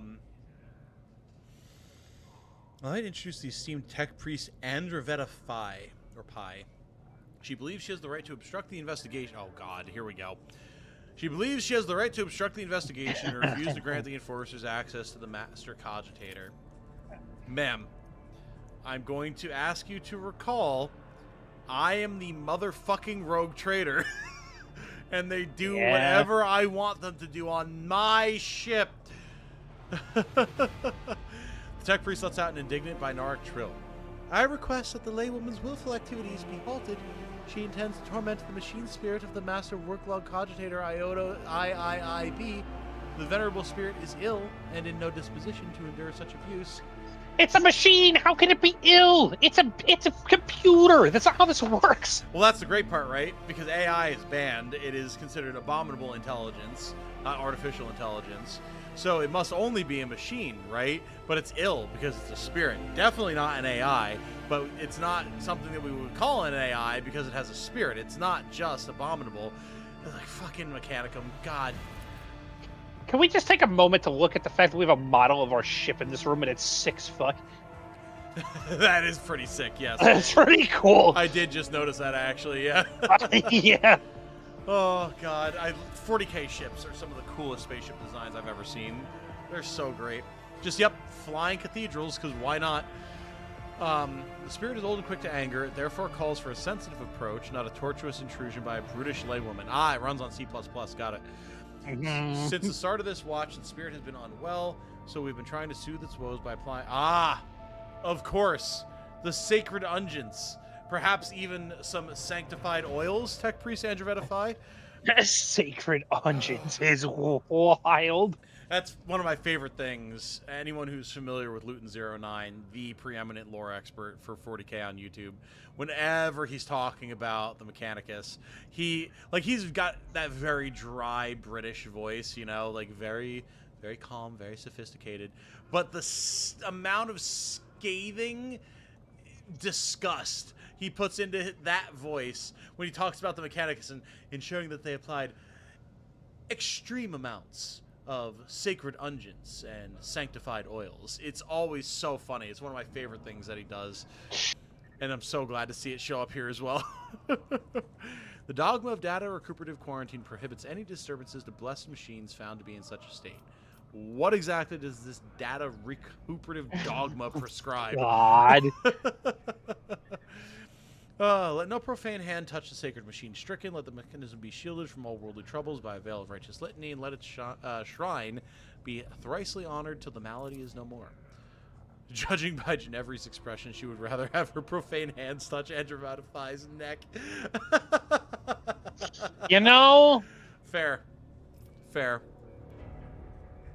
Oh! Alright, we're going the coercion route. Well, then the solution is quite simple. We cut off the esteemed Tech Priest's hand and use it to commune with the machine spirit, obviously. The Tech Priest withers and mules pitifully. Understood, Lord Captain. I offer my apologies along with my assurances of cooperation. Good choice. Fucking God. My ship, lady! Raising her hands high. Oh, her hands. Plural. Yes, okay. So we didn't actually need to chop them off. Androvetify wails, Omnissiah, preserve us! The Great Spirit was infected by a layperson. That is the culprit you should be searching for, not some pipe warden. Sacrilege! We discovered that the Cogitator's malfunctions began with an unauthorized attempt to access it was made. Or after an unauthorized attempt. Someone deliberately angered the machine spirit in order to bury the work logs. Thankfully, the esteemed Tech Priest was able to appease the spirit and extract the information we needed. The victim's name was Orto. On the day he died, he was servicing valve 27B, which supplies water to the rogue trader's bath chamber, of course.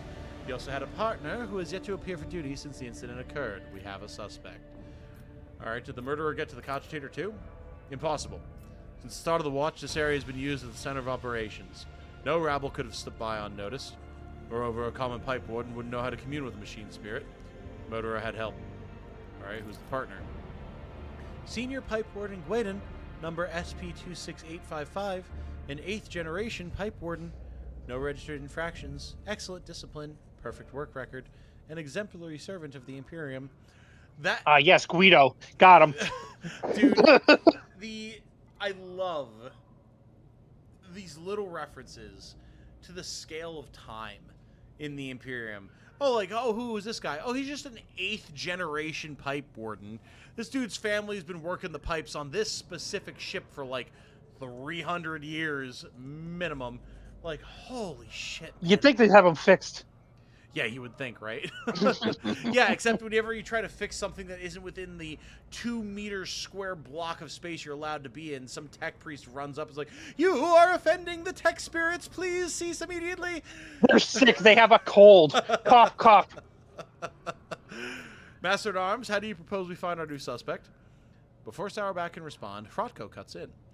Your lordship, there was a man named Guidon among the rabble waiting to be interrogated. He immediately struck me as suspicious. Please allow me to question the man in your presence.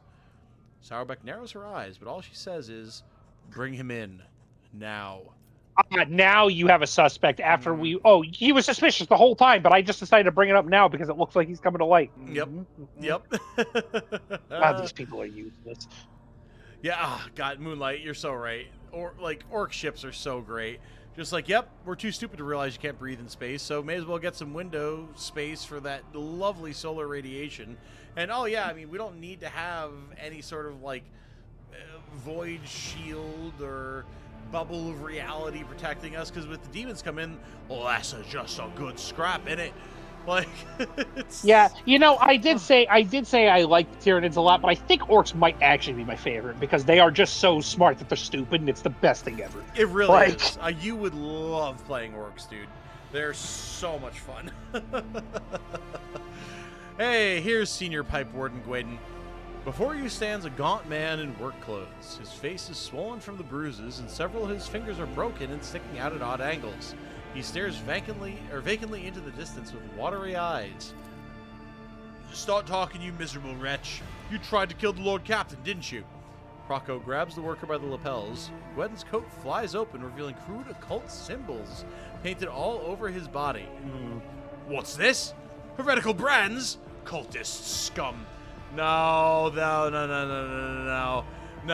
This is some...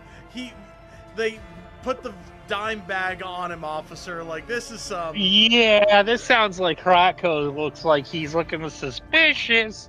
He drew on me! He's got the marker in his back pocket the whole time. Yep. Gwendon yells, baring what remains of his teeth. Yes, it was me! I tried to put a curse on the Lord Captain. I killed me partner in a wicked ritual, rubbed elbows with them demons, consorted with them, all to carry out a dark plot and doomed Lord Captain for the glory of my almighty master. He bursts into a fit of hysterical, theatrical cackling. Yeah, okay. This is such a fucking kangaroo court. He's admitted to everything, the vermin. I've insisted time and again that the assassination attempt was carried out by one of Voigtvir's surviving henchmen, and I was right. Guess we weren't so thorough in cleaning them out as we thought. Roco casts a sharp look at Sourback. I like number 1. I mean, 1 is good. 2 is also good. 3 is also good. Yeah, I want to know. Number 1 doesn't. I was gonna say number 1 doesn't address anything. I think that's the safest option too. Yeah, I would agree. He's a patsy for sure, no doubt. Red herring. Roco looks proud and self-important. Ginevra is biting her nails if hesitant to say anything. Dude, this is some fucking plot for sure. Sourback's observing the worker in silence, apparently sunk deep in thought. Meanwhile, Klein merely stands still with a distrustful grimace on his face. Other than Roco, no one here seems to believe that you're looking at the real culprit. Dude, I trust Klein over anybody. This man, he got called out. He knuckled up. He went and did his shit. And now he's the one who's suspicious of the guy. Like, I trust Klein over anything else. Yeah. No. We're not going with the coercion option here. That's not smart. 4? 4 is good. 4 is definitely good. I feel like 1 is also good. 1 also is good, yeah. I feel like it's another one that's like, it's not going to progress things when we get some info, so... My apologies, your lordship. This one was interrogated before your order was given. I will take responsibility for not anticipating it. Yeah, sure, buddy. Alright. Does the Master-at-Arms not find it strange that the suspect is so eager to paint himself as a heretic, and in such a preposterous fashion, no less? I feel like I'm sitting here watching a midnight showing of the Rocky Horror Picture Show. Tim Curry's playing this guy. Jocasta Sourback says... I agree, Lord Captain. Sourback growls at the worker. I want the truth. Who are you? And who told you to give us this pathetic confession? The man blanches and starts bawling. He gives up on his sinister theatrics and babbles in the voice of a common worker. Forgive me, your lordship. I'm not Guidon. I'm not a heretic. Yacht's me name. I'm a laundryman. Please have mercy. They took my family. Forcer said she'd throw them out the airlock if I don't confess. She made me draw these unholy marks on myself. There it is. Yep.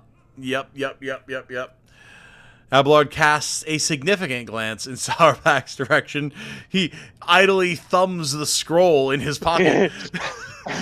Your enforcers have a knack for persuasion, Mistress Sourback, but this is ridiculous. It's a time warp. Hell yeah, it is, Brunt. Exactly. What enforcer? Name. Give me a name. Ginevri? Her name was Ginevri. See, I don't even know if I believe that though. No, I think it's It's Roco, Roco for personally. sure. I think he's trying to pin the blame on it. Yep. What? I swear I haven't. Ginevri. The steely edge in Sourback's voice causes everyone present to freeze, but you also hear a note of bewilderment. We will deal with her later.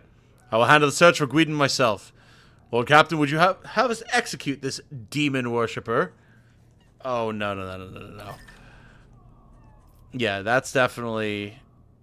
Got his rations for a month, have him scrub lower decks after shift.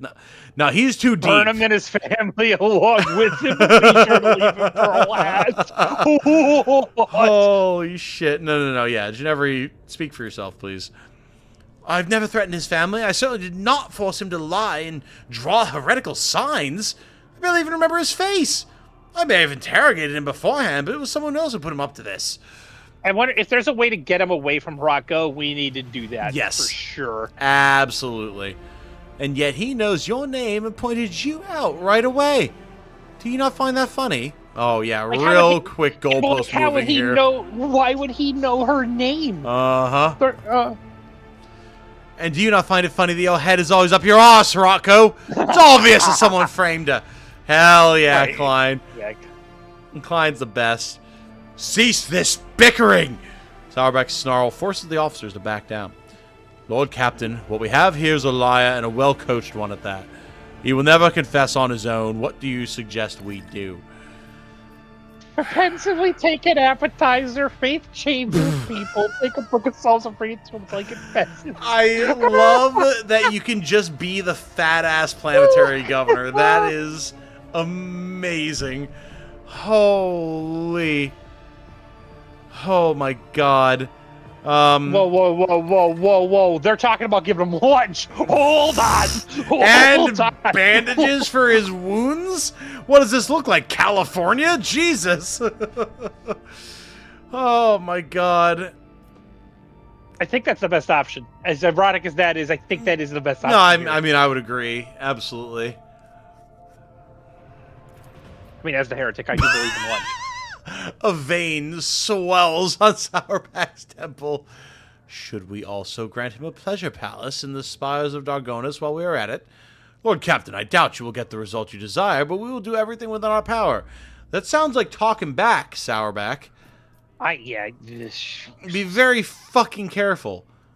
What do you want us to do with him when we're done? Spare him, wash off those heretical symbols, let him rejoice his family, hang him. Look. What? Burn him. Give him lunch, give him bandages, then light up on fire.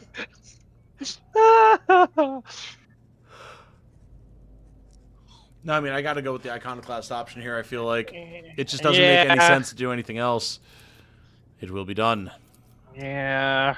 There's no cause for alarm, Lord Captain. This conspirator may have been a fake, but now it is only a matter of time before we find the real culprit. We already found him, you fucking twat. What the hell are we doing? We have the Pipe Warden's names and identification numbers, and we know which clan they are from. We will keep pressing the riffraff until either the culprit confesses or someone turns them in. I will handle this. The Master-at-Arms pointedly grips the maul on her belt.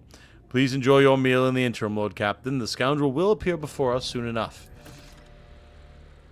Good lord.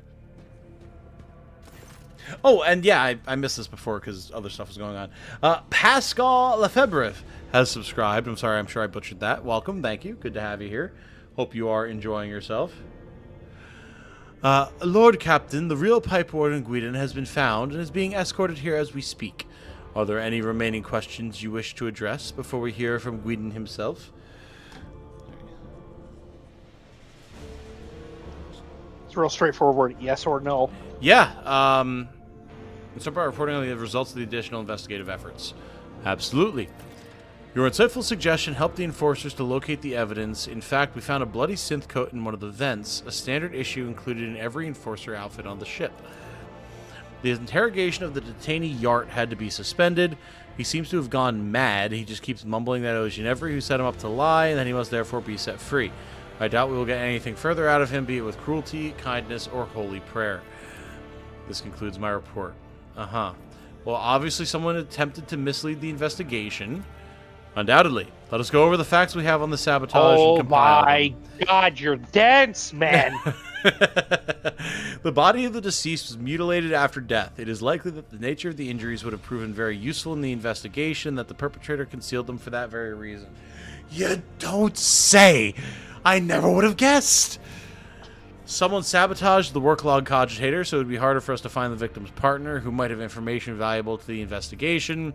Instead of the murdered man's partner, we were given a fool. Yes, obviously. Who was guarding the body? It was Ginevri. Klein reluctantly nods to his fellow enforcer.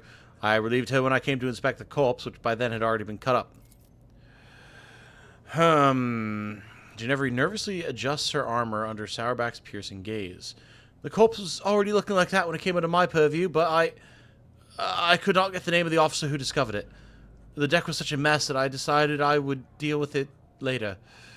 Captain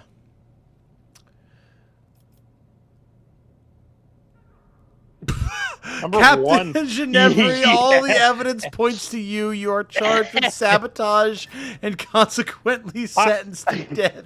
Yeah, executed with Holy. impunity. Maybe I mean, we just not the call here. Yeah, we asked them for their coats, right? Yep. Again, I am a master investigator. I'm not going to jump to conclusions on this one. This is my forte. Solomon knows it. The rustle of synthetic fabric fills the room. All the enforcers show their coats except Roco. He shrugs complacently under the gaze of his comrades. I do not wear it. An enforcer must be able to withstand the cold, and the serfs treat synth coats as a sign of weakness. I mean, we can investigate it more and go with number 2, but number 5 is now an option of we just call his ass out. I do like that, but I really would enjoy raking him over the coals a little bit more. Oh, yeah, 100%. Who had access to the log cogitator. The tech priest did not let anyone near the cogitator. They even tried to prevent the enforcer's investigation. Ginevra, were you there the entire time? Yes, ma'am. Since the start of the watch, I went there right after I handed the body over to Klein. The only time I stepped away was to retrieve the data slate from my quarters. Off the watchman, but he went... Your watchman went missing? Most likely, one of the officers did not realize he was on duty and sent him off on some errand. Well, either your watchmen need to be taught to have a little bit more of a spine and let someone know when they have conflicting orders, or he was fucking killed. And now Roco has something to say, of course. Very convenient. A missing sentry, a data slate misplaced against regulations. Roco drums his fingers on a holster on his belt where... Okay. I thought he was tapping his fingers on his gun. I was about to kill this man immediately. Yeah. Where his own data slate sits tightly nested. I don't understand how I could have forgotten it. I always check my gear when I go on duty. Because someone took it off your fucking person when you were sleeping. Because he's a creep. Yep. We're calling Roco out. Sourback draws her auto pistol and points it at Roco, who appears entirely unperturbed. Oh, boy. I will give you one chance to retain your last shred of honor and confess. You sabotaged the investigation. Why? Is it not obvious? Roco smugly arches an eyebrow. To expose the conspiracy myself and to prove your incompetence to his lordship. To take the place I actually deserve. For years I toiled for the good of the dynasty, but when the former Master-at-Arms was killed, I was refused my promotion. Instead, they gave the promotion to you, a self-serving sourback nit. Guess a noble name means no more than talent. When this crime occurred, I realized it was my chance to show what I was worth. While you were busy dallying, I quickly learned the name of the suspect, diverted the course of the investigation, an easy enough task, and began looking for the real Guidon. Had I found him in time, your position would have already been mine, Jocasta. I like how we sided with Klein the whole time. He's like, but I would have got the job. Like, what the hell is this guy going on about? Yeah, exactly. Sauerbeck's calling him out. Simply listen to yourself, and you will understand why they made me Master at Arms. Lord Captain, I request permission to dispose of this refuse personally. Oh, the dogmatic. Listen. This is a great option.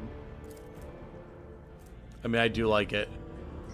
And not just because the perk is good. I didn't even look at the perk until after I read it, but the perk is also very good. But we just execute him publicly is pretty...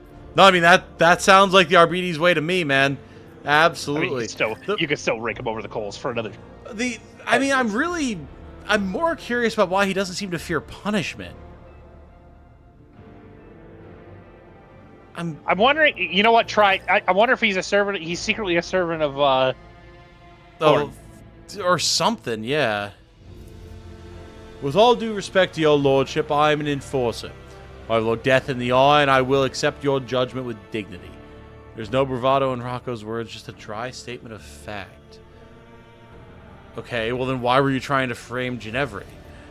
A backup plan. You always need someone to blame if you make a mistake. His voice sounds calm, even casual.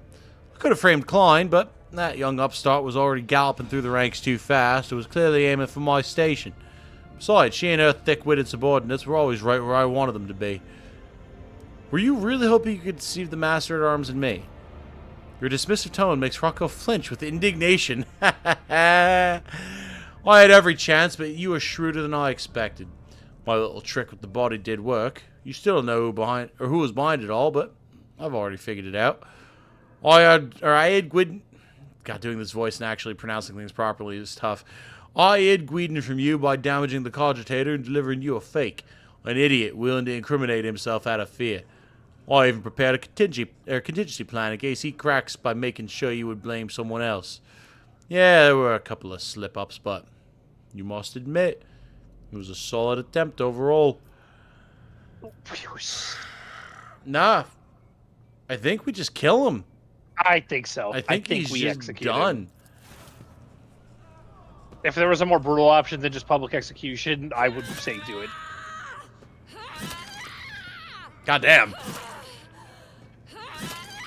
I was like, he's just not gonna die. Okay. Goddamn. Much like Adira, Jocasta earned her fucking paycheck in the VA booth. Good lord. Roco tries to speak, but his words are cut off by a devastating blow to the jaw. He collapses to the ground, but Sauerback raises them all again and delivers another blow, this time straight to his ribs. She stretches out the pleasure, slowly crushing his bones and savoring every scream. When she is done, she finally allows the bloody mess that was once Roco to die where it lays. So we got plus our dogmatic, and the flagship's shield strength and evasion are increased by 5%. The gruesome execution of Captain Roco has increased the diligence of both the enforcers and those they've been entrusted to supervise. The crews of the engines and shield modules now work their hardest for fear of punishment. All right. I mean, they don't have to be afraid as long as you're not a piece of shit. Well, exactly, and that's why they're making sure they're not a piece of shit, huh? Yeah. That takes care of the traitor. Now let us proceed with interrogating the pipe warden. Oh, yeah, forgot about that. Yeah, right? The pipe warden does his best to remain reverentially bowed, which paints a rather comical picture given his formidable height and complexion. He lowers his head, tugging at his beard. Senior Pipe Warden Gwydon, honored to serve, Lord Captain. I'm ready to confess everything. You are the real Pipe Warden Gwydon, are you not? I am, and I'm proud of it, Lord Captain. Pipe Warden's craft is hard work, but necessary. My number is SP26855. My work partner was the late Orto, number SP24601. I oversee the water supply systems on the upper decks, sectors A3, K8, and R2. That includes Valve 2VB. There can be no mistake. I have verified his identity myself. It has also been confirmed by the other workers. You think we would have confirmed it with the other workers when we brought the other guy in that they said was this guy, you clown? Holy! Did you kill your mutant partner? I didn't kill him. I didn't know he was a mutant. Odo and I always got along, even if he wasn't much for talking, but then Servant of Death came from the darkness. Ended him quickly, but harshly. Ah, the blood-spun web was involved. Interesting. Shocker. She bled him dry and put a black feather in his throat. Told me to pump blood into the pipes, and then she left. I wanted to confess, but I was afraid she'd come for me too if I did. Who do you mean by this Servant of Death? A holy slayer in black and crimson and bone. Feared by all they are. Quiet, merciless as death itself.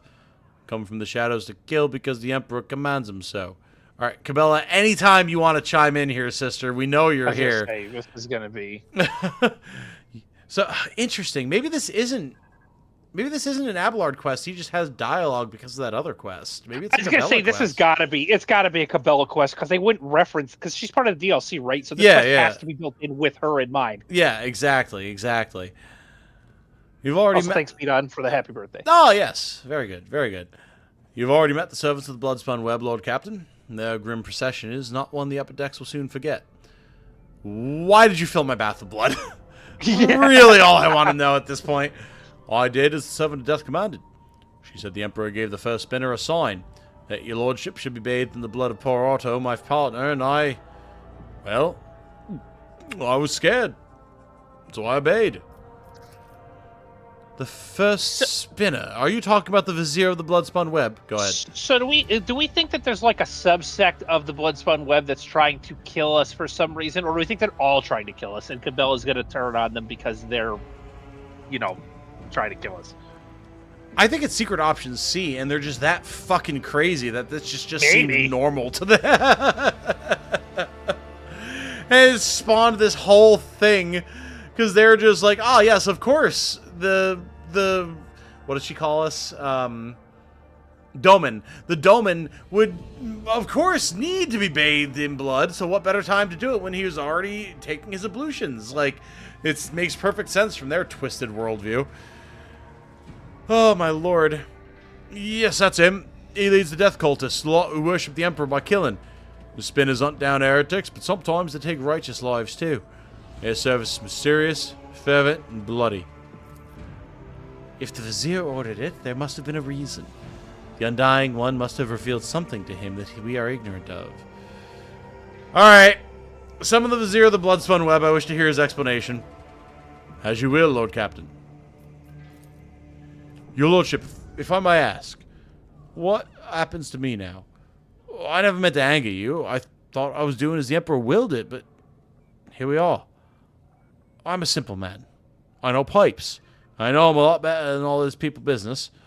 My eyes aren't what they used to be, but I can still smell rust and metal, though not so much in people's thoughts. We could give him a new eye socket and eyeball, and it'll be great. Yeah, I mean, I'm fine with that. This guy seems like he knows his work well, and if he's the one who's taking personal care of our bathwater, then I want him to have the best eyesight he can. And I want now he's got to do the work of two people. Well, so, true. Thank you. From the bottom of my heart, your lordship. I'll serve you faithfully, and I'll never forget your mercy.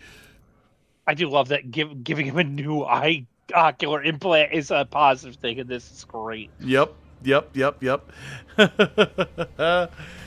The Vizier of the Bloodspun Web treads lightly and silently, as if his old, gaunt body has no weight at all.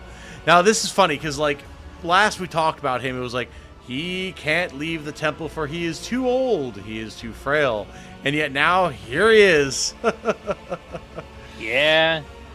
Dome and Titanium willed to see me, and so I have come. Uh-huh. Master at Arms informed this man of the accusations against the cult. Investigation has established that the Bloodspun Web orchestrated an attack on his lordship by means of pouring unholy blood into his bath. This affront, the old man's murmur, drowns out Sourbeck's relentless voice, which is interesting in its own right. Dome and Titanium knows the truth. So it was done, for so I did will. It was no affront, but a prophecy. For my hand the divine, unsullied martyrs offered their souls and bodies into his imperishable embrace. Given the very detailed descriptions of how very sullied that man's body was, You're already off to a Yeah. bad start here, Chief. Yeah. I gazed into the red rivers of their smoldering lives, and I did see a roiling unclean staining the bays, reaching for the anointed Lord of the Ark. In my apprentice's last sighs, I heard the Undying One's whisper. He bid me bathe the Doman in the blood of he who must go, and they who have been righteous, for this will shield the Doman and strengthen his body against the roiling unclean. I obeyed. Man you killed, who was he? I know not, I heard only the name, and I knew he must go. He listens to the empty space above his shoulder and nods. Yes, we need no more knowledge than that. What do you mean by the roiling unclean? He did not reveal, but it is corruption itself. It offends him. It tastes as sweet as fetid waters and old pipes. Its promises are the deception of an enforcer's smile. Its face is elusive. Okay, so, yeah, the Death Cultists are Khornate corrupted, because Khorne and Nurgle don't like each other, because Khorne would rather just a clean kill, whereas Nurgle likes to let the pestilence and rot fester and grow and change. So, yeah, these guys are absolutely listening to Khorne. Absolutely. Do you claim that you did it because the God Emperor willed so? I speak, move, and draw breath because he wills so. I defy not the Undying One, neither in death that gifts and takes, and nor in my living existence. Could your vision have been false? The Vizier's lips curl into a smile. I held the cards of his tarot, washed in the blood of the righteous. They make no mistakes, and neither does he send false visions. Only mortals err. They who read the signs, they who interpret. Aha! Oh, excuse me. Are you convinced that we found the culprits? The situation is clear, your lordship. Sourback makes the sign of the Aquila. The Emperor has sent us a portent. The protector of mankind guides the hands of his holy servants to guard us and warn us of hidden threats. Sure. God Emperor, I thank thee for protecting us, even though there are instruments of your protection whose purity and holiness I may never understand. Argenta is jumping through mental hoops right now to explain this one. Yeah. Also, I think Badon is behind in the stream because he's reacting to stuff we were talking about like an hour ago. He'll catch up at some point and be like, oh no, this happens from time to time with people. I hate that YouTube does that to them, though, where it's like, I'm going to put your reaction in the live chat right now, even though what you're hearing is an hour and a half old. Very annoying. Yeah. Will not have murders and bloody rituals committed on my ship. Henceforth, the cult is banned from engaging in such spectacles. Yeah, I don't know about that. Could it be a coincidence that the victim of the ritual was a genetic aberration? Officers around you keep a respectful silence, but you can tell by their faint smiles they find the very idea of doubting the Emperor's providence absurd.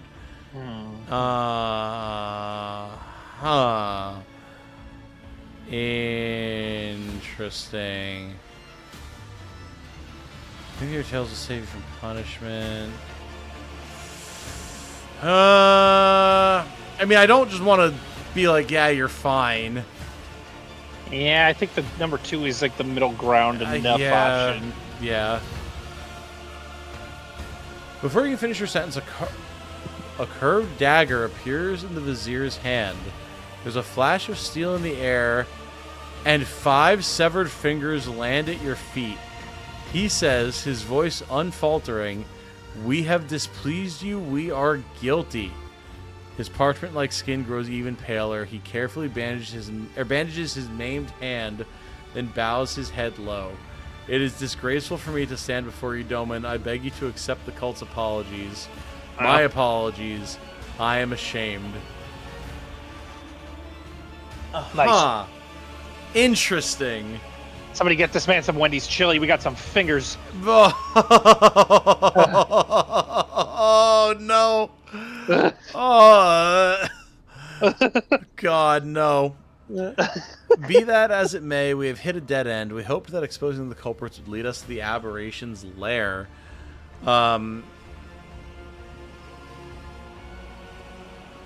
Let the blood fun live. Let them Fuck deal with no. it. Fuck no. We must continue the investigation. But no spinner or brave warrior from the Doman Circle can find the roots of the unclean, for it can appear as human and act as human. Only its thoughts betray its vile natures. Only its thoughts are never human. Okay, yeah. So if this dude had, like, ingrown limbs and stuff, these are absolutely gene stealers. Like, there are gene stealers on my fucking ship. I'm calling it. I'm putting a pin in it right now. Absolutely. Vice. Anxious silence falls the moment Sourback says this one word. She narrows her eyes. Is it unclean thoughts we need to find? Very well. Let Vice find them. He knows how. No matter how badly he wishes that the rest of us forgot about it. Sourback. Sourback. Sourback.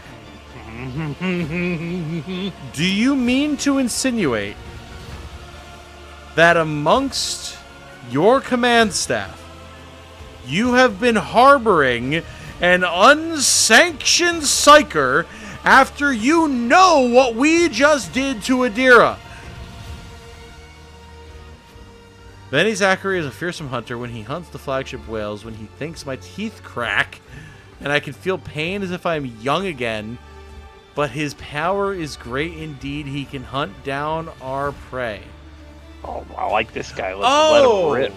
Oh, they're talking about the choir master of the Astropath. Yeah. I forgot that until they said this, who that was. But yeah, they're talking about him being... Yeah. Right. Correct me if I'm wrong, but it seems that not everyone here is eager to leave this matter to Master Vice.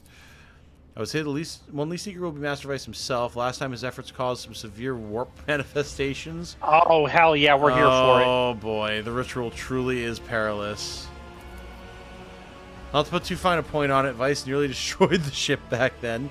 Incidentally, he had given us multiple warnings that it could happen. Lady Theodora ignored him, and we reaped the results. Oh, why do I get the feeling that I know what will happen next? How can the choir master of the Astropaths be of use to us? The esteemed Zachary Vice can perform the ritual of thought reading. This practice lets him do a cursory examination of the minds of thousands of people in search of certain individuals. A ritual as rare as it is dangerous, and only someone as versed as Master Vice can accomplish such a feat. Still trust him more than I trust Adira. Absolutely. He's actually sanctioned. He's like a sanctioned Astropath. Has he done something like this before? We were just told this, but whatever, play along. Once Lady Theodora made use of his services to expose spies on board who apparently had been in the employ of Lord Inquisitor Calcazar. Huh. Alright, I'll give you leave to wrap up the investigation. My duty will be done when the threat is eliminated. I'll brief the enforcers while you consult Choirmaster Vice, Lord Captain. Oh boy. Oh, Lord. This is going to be great.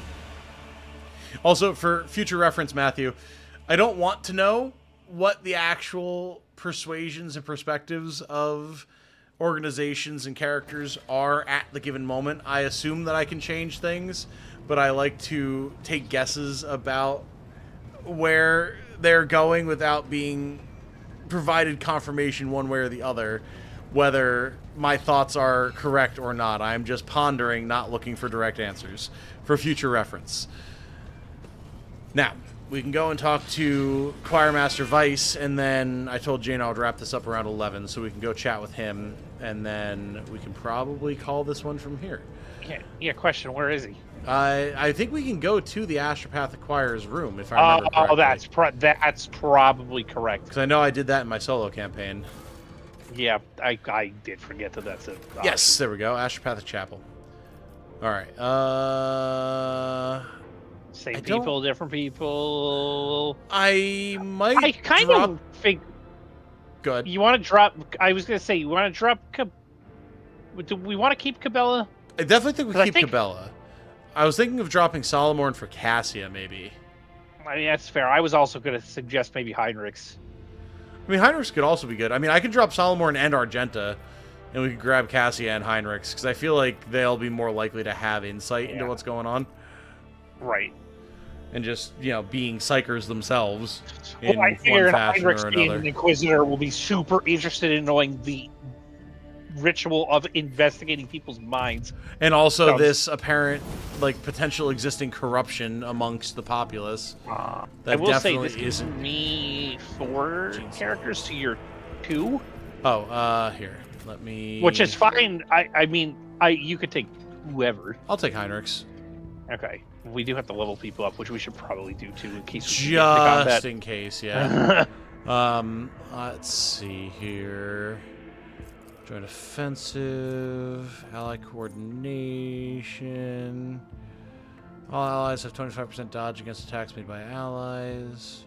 Deal 25% less damage to allies.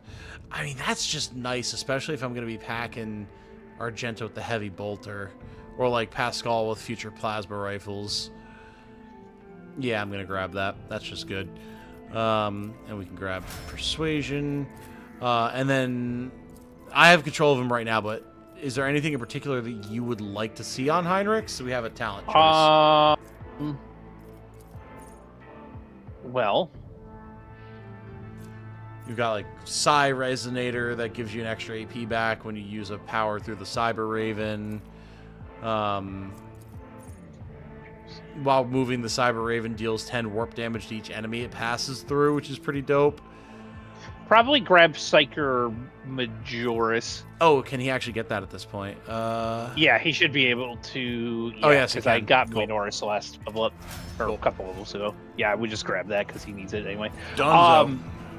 Let's. Oh, there's loot here. We always do like some loot. We This might do. be a little involved. We may want to call it fascinating. now before we get To me, too the into Aeldari is native this shit. We can do that, yeah. That's not an unreasonable place to call it. Listen, I'm gonna be here for a while. I'm more than willing to go, but I don't want to get into the middle of this and be like, oh, what do we do now? Yeah, no, I think it's fair. I think we can call this one for now.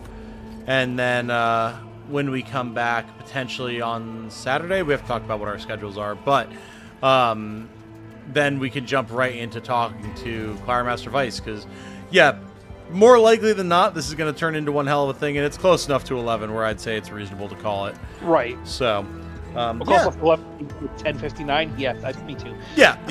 So, yeah, no, I think we can call this one here. It's a good 3.5-hour stream, even if a good 45 minutes in the middle of that was dedicated to talking about the intricacies of the gaming environment and also various different types of potentially very Northeast PA centered foodstuffs. Apparently.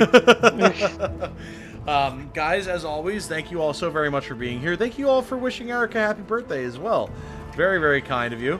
I see you in appreciate the it, Twitch everybody. chat, Cthulhu Collector. Hello, hello.